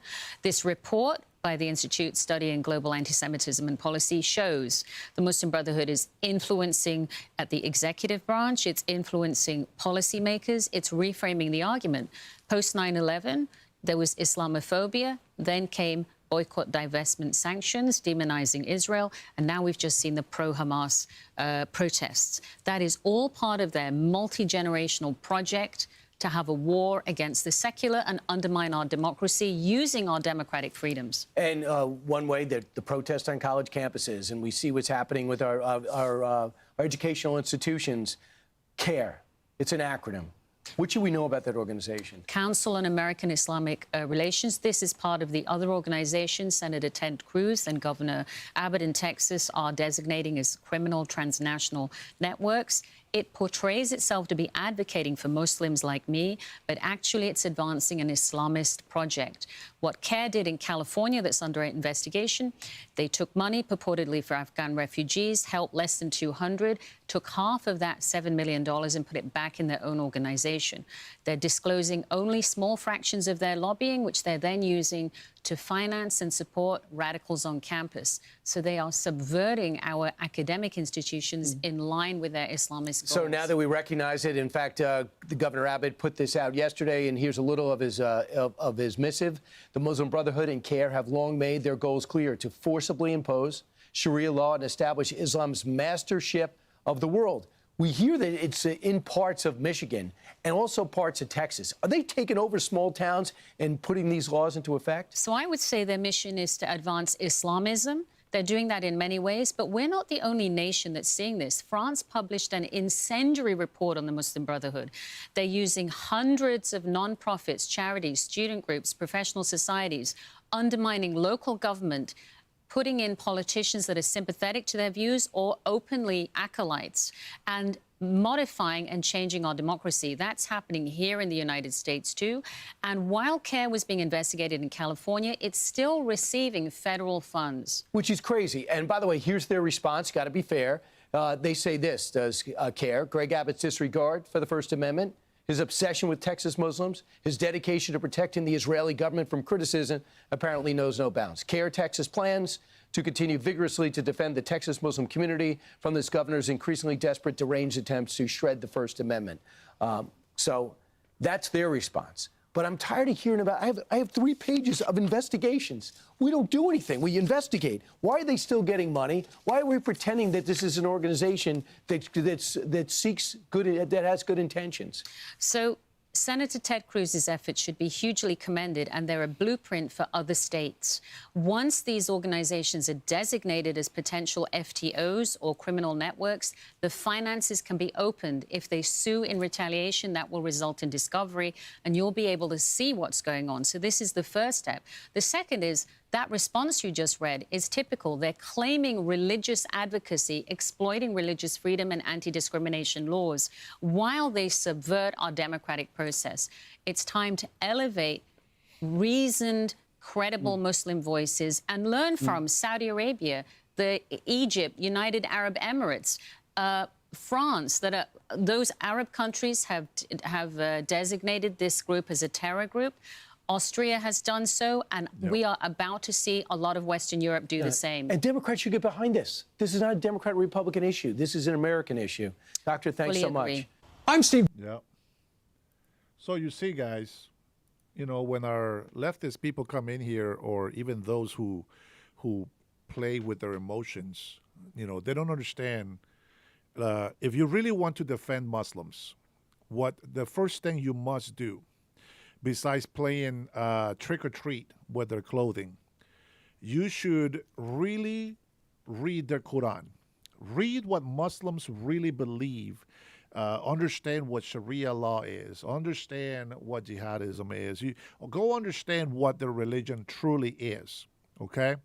Because I can guarantee you that just as the Bible says, my people perish for lack of knowledge. I think that a lot of people that convert into Islam, they just like the whole I'm praying on the street, so I'm a righteous man, I am better than you sort of ego indulging. And they don't understand what the Muslim religion actually does or what it stands for. Now, I have mentioned this before, that, hey, good evening, Heath. Good to see you on here. I had mentioned before that Christianity has been around for a couple thousand years since Christ. And, the Muslim religion was created by the government. They invented the Muslim religion, copying a lot of the things from the Bible, a lot of the things that match with the Torah, and well, not really, but with the Bible. And they made their own religion, and this is the religion that people follow. Now, there's many other religions that were invented after that. I know a man, his name is Samsam. He's from Iran, and he is, oh my God, what was it? Bohi? Bihoy, I don't know what the hell the religion is, but it's like less than 300 years old or something like that, and it's something new. But, people are going to believe a religion. As humans, it is our nature to try to find some sort of holiness that will help us boost our ego, and a lot of times people find that in fake religions. Jesus was very clear. The Bible is very clear.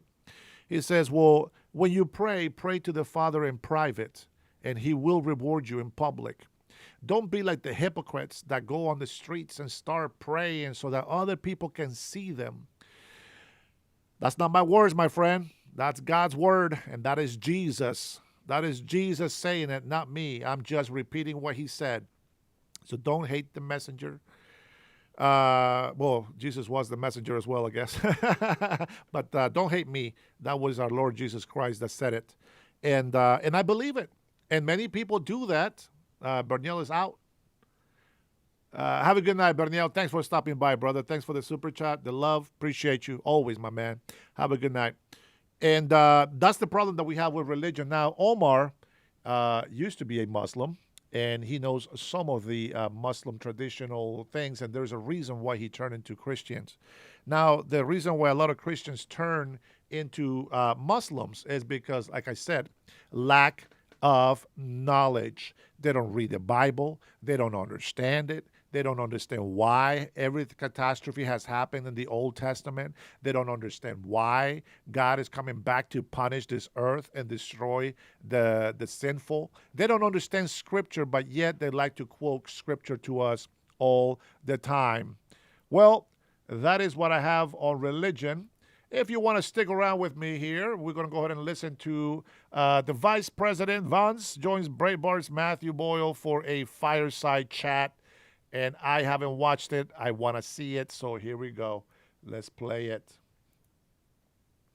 Absolutely. Well, I love to be here with all of you. It's a beautiful building and a beautiful morning. I always joke with Matt, but it's not actually not a joke. I'm being dead serious that this is the most well-sourced journalist in Washington, D.C. And if you remember maybe 6 months ago, maybe it was actually a year and a half ago, when there was this big conversation in the Washington Post about what do we do to actually get in touch with the other half of America? How do we actually make our journalism more appealing to the half of the country that doesn't agree with far left politics? And I think I texted Jeff Bezos and I said, if you're really serious about this, you should just hire Matt Boyle and make him run your entire political reporting shop. Now, Larry Soloff, I'm sure, is pissed off at me for that suggestion.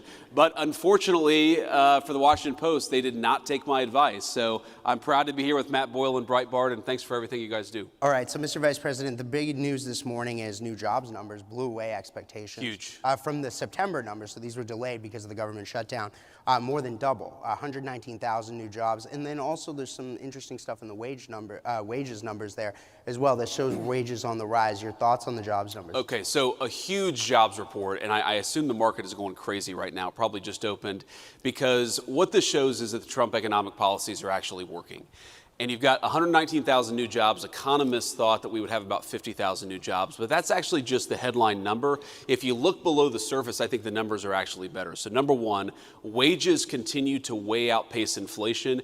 If you go back to the 3 years of the Biden administration, the average American worker actually lost about $3,000 of take-home pay. In the first 10 months of the Trump economy, we've increased take-home pay by about $1,200, adjusting for inflation. So that's a huge, huge thing, and this jobs report confirms that. You have the number of manufacturing hours worked in the economy is actually going up. You see the private sector is really driving this economic growth and is driving the job creation. And this is really important, I know, to you, Matt, but really to me. And it's that we are seeing the job growth go to native-born American citizens. And what happened under the Biden administration is, to the extent there was any job growth at all, if you looked at the data, almost all of the net job creation in the United States under the Biden administration went to the foreign-born. Now, of course, some of those people are legal immigrants to the United States, but that means that a lot of the job creation was actually going to illegal aliens who shouldn't have been in our country. The best thing that you can say about the Trump economy is that American jobs... But the left, they're still going to deny that. It doesn't matter if it's a fact. They're still going to deny it. Are going to American workers for a change, and that's the thing that I'm proudest about with these numbers. Right. So now another big story is that last night President Trump announced that tomorrow he's going to be hosting a meeting with the New York City Mayor-elect Zohran Mamdani. He calls him communist. I might have a He's not stomach wrong bug about that. But anyway, point is that the Mamdani's rise can be attributed to his, everybody's, the new buzzword, if you will, is affordability, Sure. right? Like, so how do we, people out there feel like they're, the economic situation isn't that great. Look, we're 10 months to the day here since the inauguration. But they want to see more. They want to see more action. We've seen a lot of steps you guys have taken. A lot of people are putting a lot of faith in what Secretary Besson is saying, that the first half of next year the economy is going to boom because of the policies you guys have enacted. What's your message to those out there who feel like they haven't? Thank you for the super chat, Cutting Edge. David would have a calculation that every 5 years, when Christian or others convert to Islam, is found out what's the religion they left by 90%. That's a good fact. I didn't know that. Thank you, brother. Appreciate that. Seen that gain yet? Yeah, well, first, Matt, the government shutdown didn't help, to be clear. And I do think that actually pumped the brakes a little bit on all the great economic news that we were seeing. And look, the Democrats, our attitude was, why are the Democrats doing this? They're the party of government. Why are they shutting down the government? For 10 years, they said to shut down the government is an act of economic terrorism on the United States. And it's sort of a question that answers itself, because I think that they were so worried about what the Trump administration is doing that they were willing to blow the whole thing up, hold a gun to the head of the American economy in order to get what they want. And that's going to cause a little bit of damage, but I think it'll be ultimately very, very minor, because we were able to get the shutdown wrapped up. And I guess my message to the American people who are still feeling like things are unaffordable, who are still feeling like things are rough out there is look, we get it, and we hear you, and we know that there's a lot of work to do. There's a lot of wood to chop, because the Biden administration put us in such a very, very tough spot. And the way that I think about this is it's always helpful to take this from the abstractions to the actual real things that people are worried about. So take, for example, a dozen eggs. I'll never forget this. It was one of the very first, maybe the single first press conference that the president had done since he had started his second term. And some reporter, probably from ABC, yells at him and says, "What have you done about the price of eggs? The price of eggs are up 300% over the past 3 years." And it's like, it was January the 23rd. It's like, what do you mean, what have we done in 2 days? It's going to take a little bit of time to fix that problem. And so if you're an American who's just struggling to get by, you work hard, you pay your taxes, you want your kids to have good opportunities, and the price of eggs goes from $2 a dozen to $8 a dozen under the Biden administration, and then under the Trump administration, it goes from $8 a dozen to maybe $6.50 a dozen. Well, to you, that is still a major problem. And even though we've made incredible progress, we understand that there's a lot more work to do. And the thing that I'd ask for the American people is a little bit of patience. This economy was not harmed in 10 months. It took a deliberate 4-year administration that was making life harder for everyday Americans, that was importing foreign workers instead of giving jobs to American workers, that was overregulating, overtaxing, overspending. They were doing everything wrong. And as much progress as we've made, it's going to take a little bit of time for every American to feel that economic boom, which we really do believe is coming. We believe that we're on the front end of it, but we also recognize that we've got a lot of work to do to undo the damage that Joe Biden did to the American economy. And the last point I'll say, Matt, is let's be honest, it's not just Joe Biden.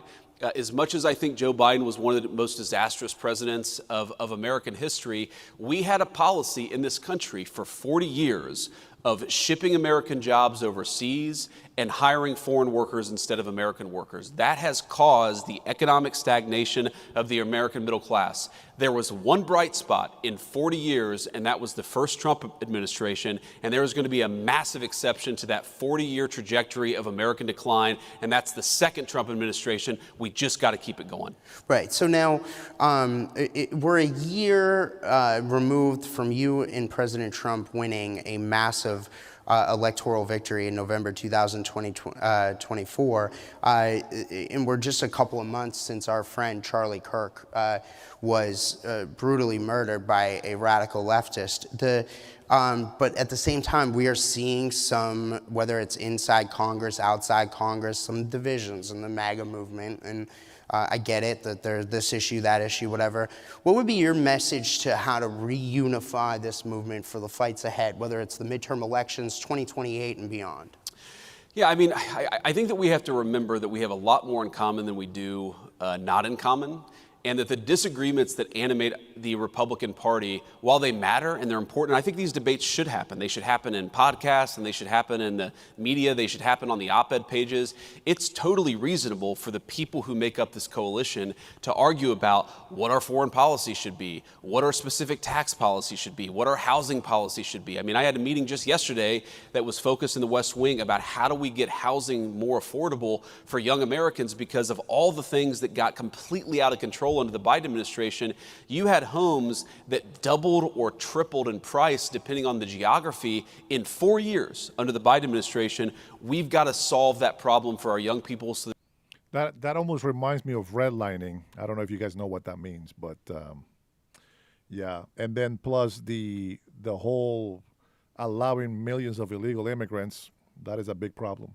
They can afford to buy homes, start families, and actually build their own American dream. So I think my attitude is let these debates play out, but don't let the debates that we're having internally blind us to the fact that we're up against a radical leftist movement that murdered my friend a couple of months ago and that would throw many people in the Trump administration in prison, not for doing anything illegal, but for not following the far left's agenda. That is the real opponent here, a political movement in this country that has no animating principle, that has no agenda for the American people. Their sole obsession is to take down Donald Trump and anybody who helped Donald Trump govern. Focus on the enemy, have our debates, but focus on the enemy so that we can win victories that matter for the American people. That's my message. Right. So now, one of the things that powered your guys' victory, I think, a year ago was a political realignment in this country where we're seeing working class people shift to the Republican side. And the Democrats, frankly, are becoming the party of the rich. There was a new report that our partners here that put on this event, CGCN, published a couple of weeks ago called Class Dismissed 2. And in this report, they go into detail about how some of the numbers on this political realignment. 75%, more than 75% of the top 30 income congressional districts are represented by Democrats now. That's a totally new thing. The last 3 presidential elections, the Democrats' counties were represented.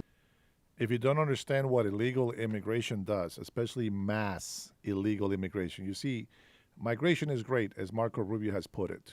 And even illegal immigration is very sustainable, it's doable, we can control it, etc.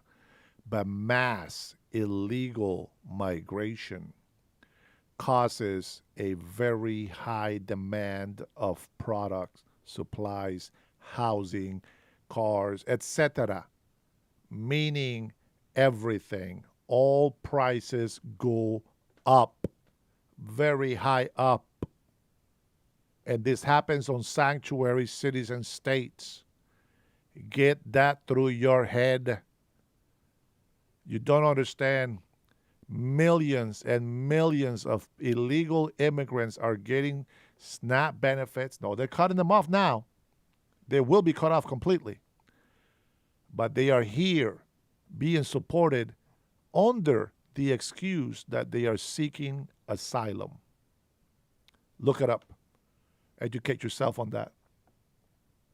More than 60%, in the case of the 2020 election, more than 70% of aggregate GDP in this country. President Trump won counties 30-something% in each of those elections. So your thoughts on what we're seeing now with this political realignment, some of those statistics? So let me say a few things, Matt. So first of all, I think that part of what you see as division in the Republican Party is a consequence of this realignment. We have a new governing coalition. We have a new political coalition. We have people who didn't used to vote Republican, and frankly, they have different preferences sometimes on certain issues than maybe the Ronald Reagan or George W. Bush Republican Party did. I think the Donald Trump Party is a fundamentally new phenomenon in American politics. I think that it can govern the country successfully for the next generation. But some of those divisions you talk about are just the natural outgrowth of the fact that we've got a lot of working class voters who frankly don't care what was Republican orthodoxy 25 years ago, and so they're pushing the party in a different direction. And again, I think that debate is natural and normal, and it's something that we should frankly lean into, recognizing that the far left is really the problem that we have to confront in this country. The second thing that I'll say about it, Matt, is I think it's a great thing. You know, and I'm biased. Obviously, I grew up in a working class family. I was raised by the kind of people who were blue dog Democrats, socially conservative Democrats in the 80s and 90s, and have turned hard towards Donald Trump's Republican Party. These are the people who built America's greatest icons, who built America's greatest buildings, who drive our food into the grocery store every day. They are the human beings who actually make this country run. I'm proud of them, and I want to keep the Trump coalition together. That's one of the things that we have to do in 2026. And this is my third point, and this is tough, because one of the things that was true of the Democratic coalition in, say, the 1990s is that because the Democratic coalition in the 90s was more upscale, they showed up, the Republican coalition in the 1990s was more upscale, they showed up in midterms. So Republicans tended to do a little bit better in midterm elections in the 1990s than, say, Republicans do today.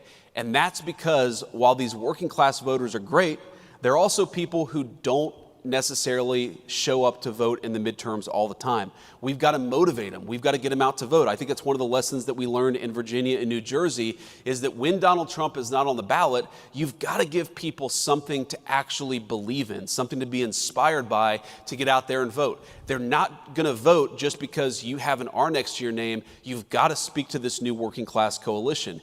And the one worry that I have when I look at so many of our great congressional allies, I do think that some of our folks in Congress, They want to go back to the Republican Party of 20 years ago. That Republican Party was a Republican Party that lost and that couldn't successfully govern the country. We need to lean into this no coalition, do a better job serving them, and that's how we get them to show up in these midterm elections so that we can win not just presidential races, but midterm races too. Right. Okay. So you mentioned George W. Bush at the beginning of that answer. Now, there's a lot of news going on out there. Today is a somber day for the Bush family and for your predecessor, former Vice President Dick Cheney, who passed away. Today's his funeral.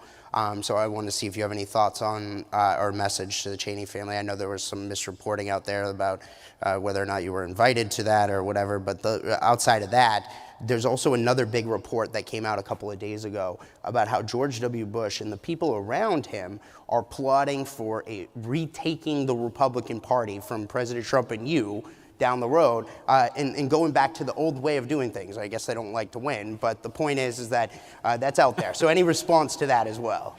Well, first of all, my condolences go to Dick Cheney and his family. Obviously, there are some political disagreements there, but he was a guy who served his country. We certainly wish his family all the best in this moment of grieving. On the issue of George W. Bush, I mean, look, as you know, Matt, I don't put stock in any story that doesn't come from Matthew J. Boyle at Breitbart News, so this could be totally fake news. But I definitely think, and you already see this, you saw this in 2020, you're going to see it in 2025 and 2026, there is an effort to try to wrest control of the Republican Party away from the voters and away from the coalition that really delivered the big victory in 2024. I think it's a huge mistake. Look, the American people don't want stupid wars and America's jobs going overseas and wide open borders. That is, whether intentional or not, that was the legacy of the Republican Party that came before Donald J. Trump. I'm glad the president got us away from that Republican Party. It lost, but it was also a disaster for the United States of America. Let's actually have a foreign policy where we focus on the interests of American citizens. Let's have an economic policy that's about building in the United States of America rather than shipping all of our jobs overseas and getting Wall Street enriched in the process. Let's have an economic policy that's about more self-sufficiency. I mean, I have 3 kids. I have an 8-year-old, a 5-year-old, and a 3-year-old. I don't want to wake up in a country where I take my kid to the doctor and they can't get antibiotics because the antibiotics that were invented in the United States of America are manufactured in some foreign country. That is the legacy of the Republican Party that came before Donald J. Trump. We're not going back to it. Okay, so now you mentioned the foreign policy and the deals that we're seeing around the world. One of the things that's been the hallmark here of President Trump's second term, again, we're 10 months to the day since the inauguration, has been these deals. We were going to try to do this event last month, but I know you got called over to Israel on the Gaza deal. Sure. So give us kind of and by the way, we have in the audience here today, I know that there are ambassadors from at least 2 places. The European Union ambassador and the Taiwanese ambassador are here.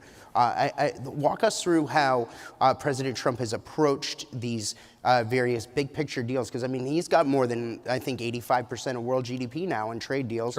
With the United States, and I lost count of how many peace deals he's done this year. Yeah, well, greetings to the ambassadors. We're thrilled to have you, of course, and greetings to everybody else, including even the fake news, so I'm sure is reporting there in the back. There's a lot of fake news back I'm sure they're all lined up. I'm sure there are. I can see their fake news eyes peering up at me, I'm sure, ready to misreport everything that I've said today. But no, we love you guys too. Kind of. So here's the thing about the president's negotiating style. And I actually, we were a little delayed because the president called me right before I got on stage just about one of these deals that we're working on. And what I love about it is that it's never enough, right? And so you bring him a deal and, he sort of asks for this, and this. We want this tariff rate. We want this country to drop their tariff barriers. We want this country to drop their non-tariff barriers. And you say, I'm never going to be able to get that done. And then you get it done and you bring it to him and he said, well, I want 3 other things too. Because his attitude is he wants to get the best deal possible for the American people. And for too long, we had trade negotiators that so believed in the fake idea of free trade over fair trade that they were willing to sell American workers down the river without actually negotiating on the interests of American workers. And so whether it's with China or India or any of the countries that we struck deals, the basic principle is we want Americans to have better access to their markets. We believe in our workers. We think that we have the best products in the world. We want to be able to sell them everywhere. That's number one. Number two, we don't want foreign products to undercut the wages of American workers. We're actually going to protect our markets, protect our important industries, and that's a very important part of the Trump trade plan. And you've seen it happen in a lot of different ways. And then the final thing, and this raises your point about Gaza or any of these other foreign deals, is we've been able to use the incredible economic leverage of the United States of America. I mean, we're 25%, probably a little bit more than that, of the world GDP. Why don't we ever use our economic leverage to achieve peace? Because when countries aren't fighting each other, when they're actually using their economic talents to manufacture good things rather than weapons to kill each other, then that actually creates incredible economic opportunities for Americans. And that's what the president, that's why he's so focused on peace. He's fundamentally a humanitarian, and we've got 8 peace deals at this point. We're working on number 9 and number 10. And I think that, you know, if he gets number 10 purely for like mathematical harmony, if he gets to 10, the Nobel Prize should be awarded to Donald J. Trump, even though he's certainly earned it with the first 8. But I also think that there's this sense that while he wants to save lives, he also sees a world where people are engaging in commerce with one another rather than killing one another. And he just, you know, he's a tough guy, but he's not a violent human. Like he's not a person, you know, who I think understands violence at a sort of fundamental level. It's like, why don't you stop killing each other and start trading with one another? Why, rather than Russia and Ukraine killing one another, why don't they actually engage in some commerce with one another, travel between the two countries, engage in some sort of cultural exchange? That is his fundamental perspective that he takes into these things. And fundamentally, if we get more peace in the world, it's good for American workers, it's good for the American people, and the president's going to keep on pursuing peace. He's done very well so far, but he's going to keep on working at it. Yeah, so there's a lot I want to pack into this next question. So one of the things what we've seen, I think, since your guys' victory last year, the whole world over, everybody I've talked to around the world really seems to have rallied to President Trump's vision on things like trade and immigration. I just saw, and particularly with regard to China and how we need to have a better deal with regard to there, and we just saw the president get back from there. Yep. I just saw comments that Pope Leo made about immigration. He said just the other day, and we did a huge story on it on Breitbart last night, that every country should get to decide, I'm paraphrasing him here, every country should get to decide who gets to come in. I mean, that's amazing to see that from the Pope himself. Sure. Your thoughts on more broadly how President Trump really does seem to have electrified the world and woke them up to these major issues that we're talking about here? Yeah. Well, Matt, you know I'm a devout Catholic, so I followed those comments closely, including on, of course, Breitbart.com. And that's my 3rd Breitbart shout-out. I've done pretty good, right? There's a lot of 20 Breitbart minutes, shout-outs. not bad. Thank you. Okay, thank you guys. But you know, it's interesting because you may not know it, judging purely from the comments of some people on social media, but the Catholic Church's views on this are actually quite clear. And it's that, yes, you must treat immigrants humanely. On the other hand, every nation has the right to control its borders. And obviously how you strike that balance is very important. But there's a lot of room there to actually control your own borders for the sake of your own people. One of the things, Matt, that you know always frustrated me about the immigration debate is that we ignored how open borders were not actually good for the dignity even of the illegal migrants themselves. You had little kids getting sex trafficked. We had 300,000 missing children under the Biden administration that the Mexican drug cartels had brought into our country. You had cartels using, in some cases, 9 and 10-year-old children as drug mules for their activity. Border security is not just good for American citizens, it is the humanitarian thing to do for the entire world. Because when you empower the cartels and when you empower the human traffickers, whether in the United States or anywhere else, you're empowering the very worst people in the world. Now, you've seen this in Europe, you've seen this in a whole host of places, but you know, it's almost like Europe and America got this idea in their head that to control your border at all was fundamentally, you know, uncompassionate, maybe it was even racist and bad. The president and I reject that wholesale. Putting the interests of your citizens first, it's not some ancillary thing. Yep. It is the very purpose of government. Yep. I am the American vice president. I wish very good things for the people of Mexico or the people of the United Kingdom or the people of any other country. But my priority, my charge is to look after the people of the United States of America. And you cannot do that if you're flooding the country with a ton of illegal immigrants and the drugs and the crime that they bring. Yeah, so the last question I've got, please give him applause for that one. That's incredible. Okay, so Mr. Vice President, the last question Even the Washington Post applause. I know, I think they did. So I got fired. So Mr. Vice President, the last question I got for you on that note, so is that there's a big discussion right now about healthcare in this country. Yes.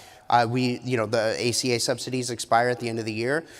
There's a lot of questions about what's going to happen about this. The Democrats shut the government down supposedly over this. But where does this go? What do we do to address healthcare prices and premium prices and so on and so forth? What does that look like? Is it a reconciliation plan? Walk us through what happened. So what's so crazy about this, Matt, is right before the government shut down, we had a meeting with Hakeem Jeffries and Chuck Schumer in the Oval Office. Is this where President Trump gave them the MAGA hats? Yeah. This is not just that. But the president whispers to one of his personal assistants. They're all very good people. And she kind of runs off. And I think to myself immediately, oh, what the hell have I gotten myself into? And she comes back with 2 Trump 2028 hats to give to Jeffries and Schumer. And then he has the photographer come in and he points at Jeffries as he's holding the Trump 2028 hat. And he's like, he says to the photographer, make sure Hakeem gets that. I'm sure he's going to want to use it in his campaign advertisements. And it was like a hysterical moment. But when we got to the serious stuff, and they said, we really want to address the healthcare problem confronting the American people, the president said, well, absolutely. We agree. We want to address the healthcare problem confronting the American people. In fact, you people screwed it up with Obamacare, the Unaffordable Care Act. And now you're coming to us saying, let's fix it. Great. Let's fix it. And then they said, I think they were kind of caught off guard, and they're like, well, but we want the fix before we're willing to open up the government. And the president was like, that's like 3 days from now. You want us to fix American health care in the next 3 days, and unless you do it, you're going to shut down the government? How about we open up the government and then work together to fix American health care? And of course, we know the history. They rejected it. They shut down the government. But I don't want to get ahead of the president, Matt, because we had a very, very good meeting in the Oval Office yesterday.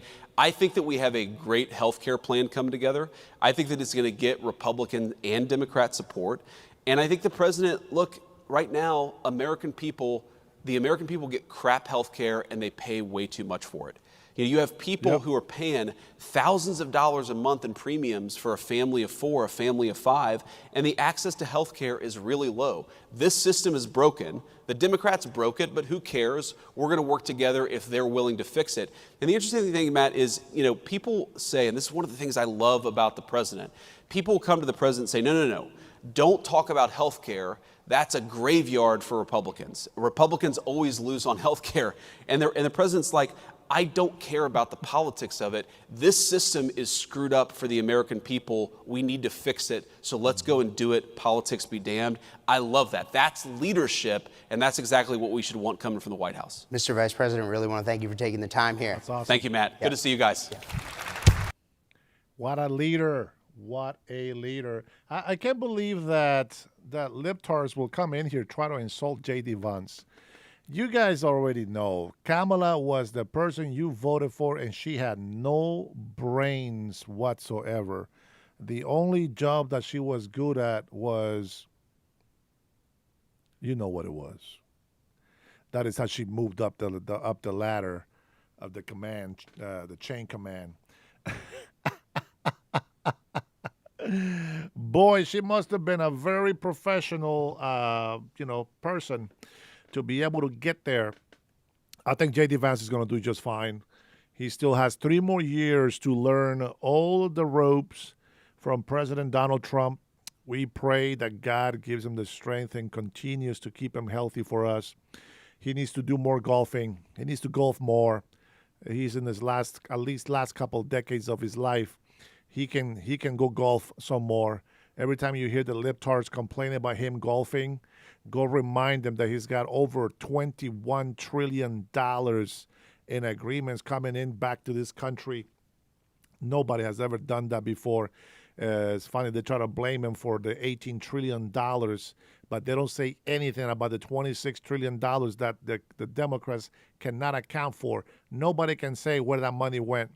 And yet, people forget about the thousands of emails that Hillary destroyed, and yet she was allowed to run for president. You remember that?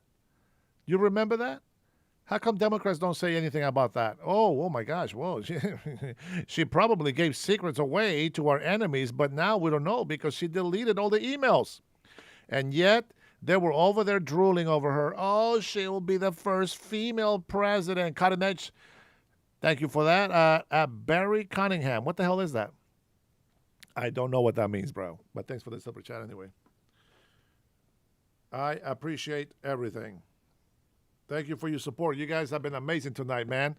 Let's go ahead and let some of the people on here. Oh, Cutting Edge. Is that you? Let me see. Somebody must have beaten you here. Let's see. No, not that. This one. It is Cutting Edge. And with that, guys, you know what time it is. It's the boss time. Let it rip. Mr. President, the boss.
Sombreros are all for our libtards that don't want to see the light of day. They don't want to get any knowledge. They just don't want to be helped. Well, you know, we can only swim so much before we have to drop that dead weight that we've been swimming with. And I want to say a big special thank you to all of my members. Thank you so much for your help. Thank you.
Sorry, I was trying to read your comments, but I was looking at the delay chat. My bad.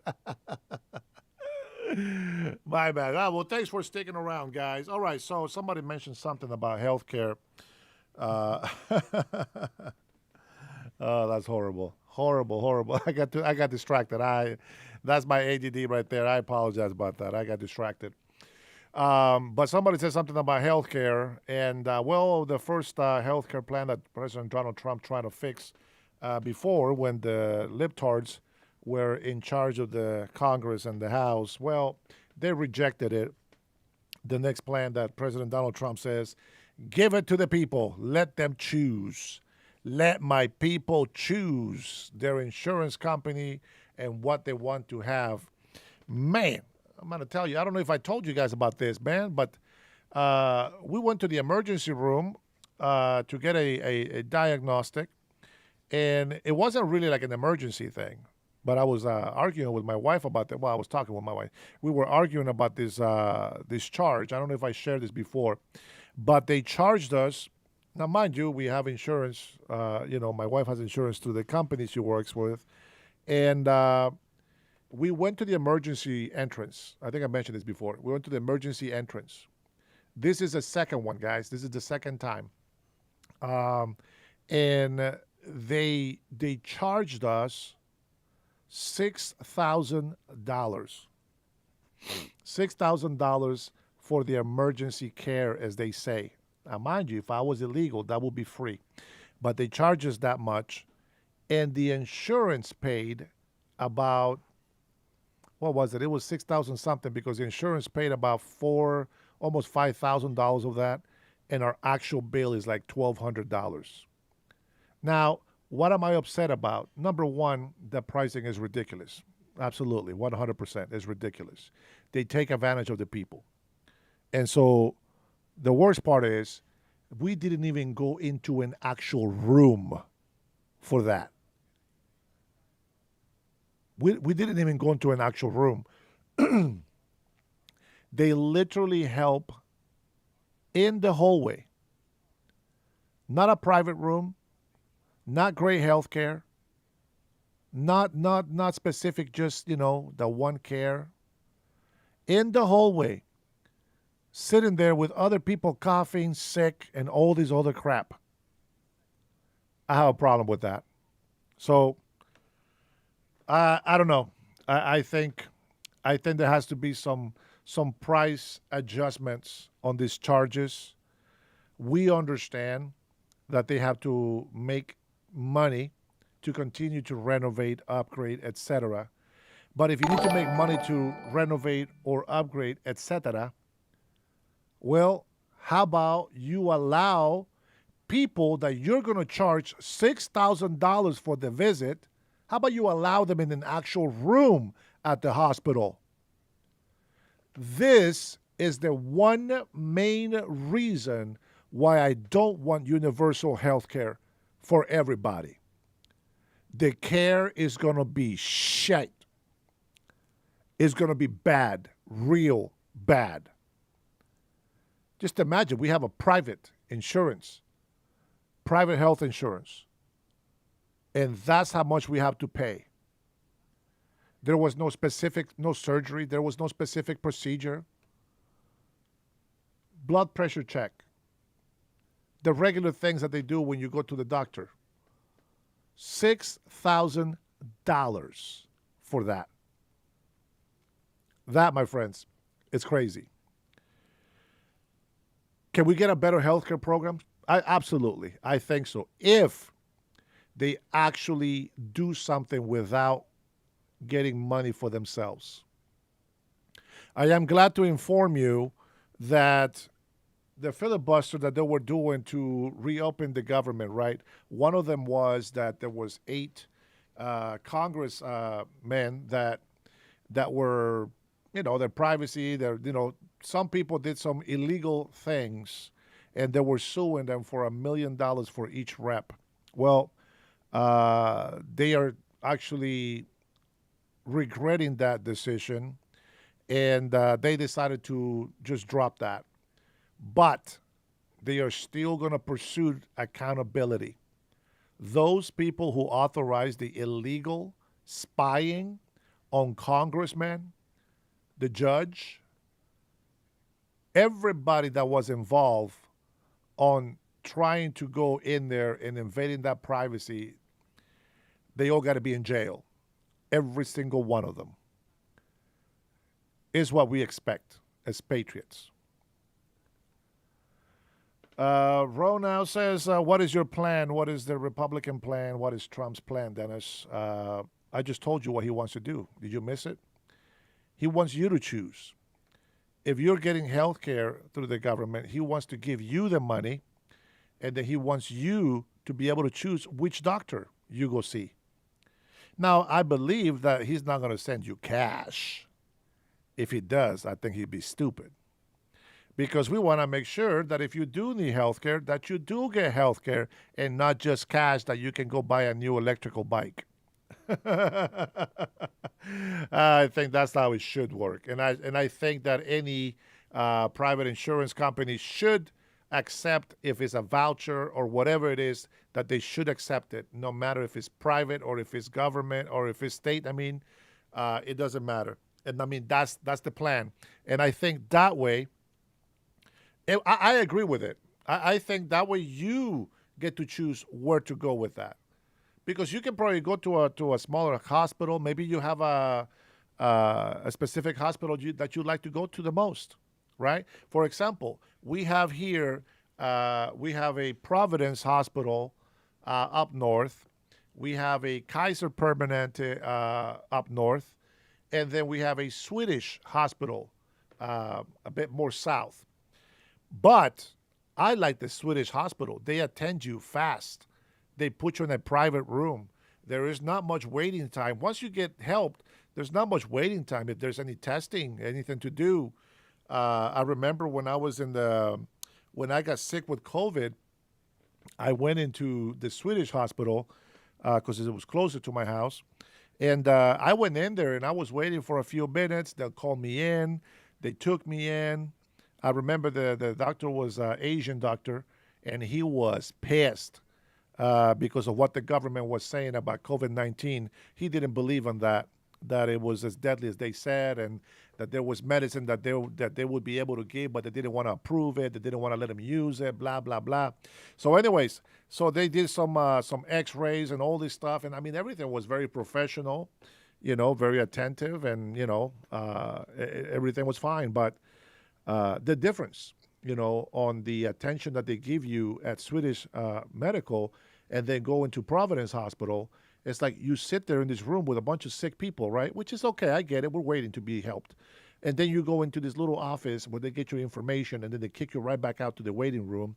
And then somebody comes and gets you. They walk you around the whole place like they're going to put you in a room, and they end up taking you to another hallway where privately there's a bunch of other sick people that are taking IVs that are just, it looked like a third world country's hospital. It was horrible. Horrible. And to charge us $6,000+ because we went to the emergency entrance, that is disgusting. Period. Disgusting.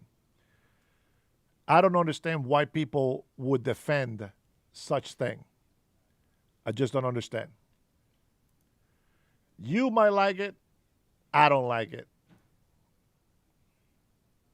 I don't like it.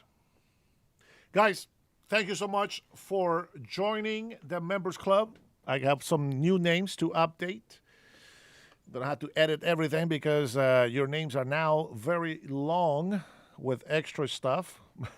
But it is what it is. Guys, if you have been with me here this long, I want to thank you for being with me. I will see you guys tomorrow at some time. Hopefully, you guys can make it. Until then, you all be blessed. Have a good night. Thank you for your love and support. Have a blessed night, everybody. We'll see you tomorrow.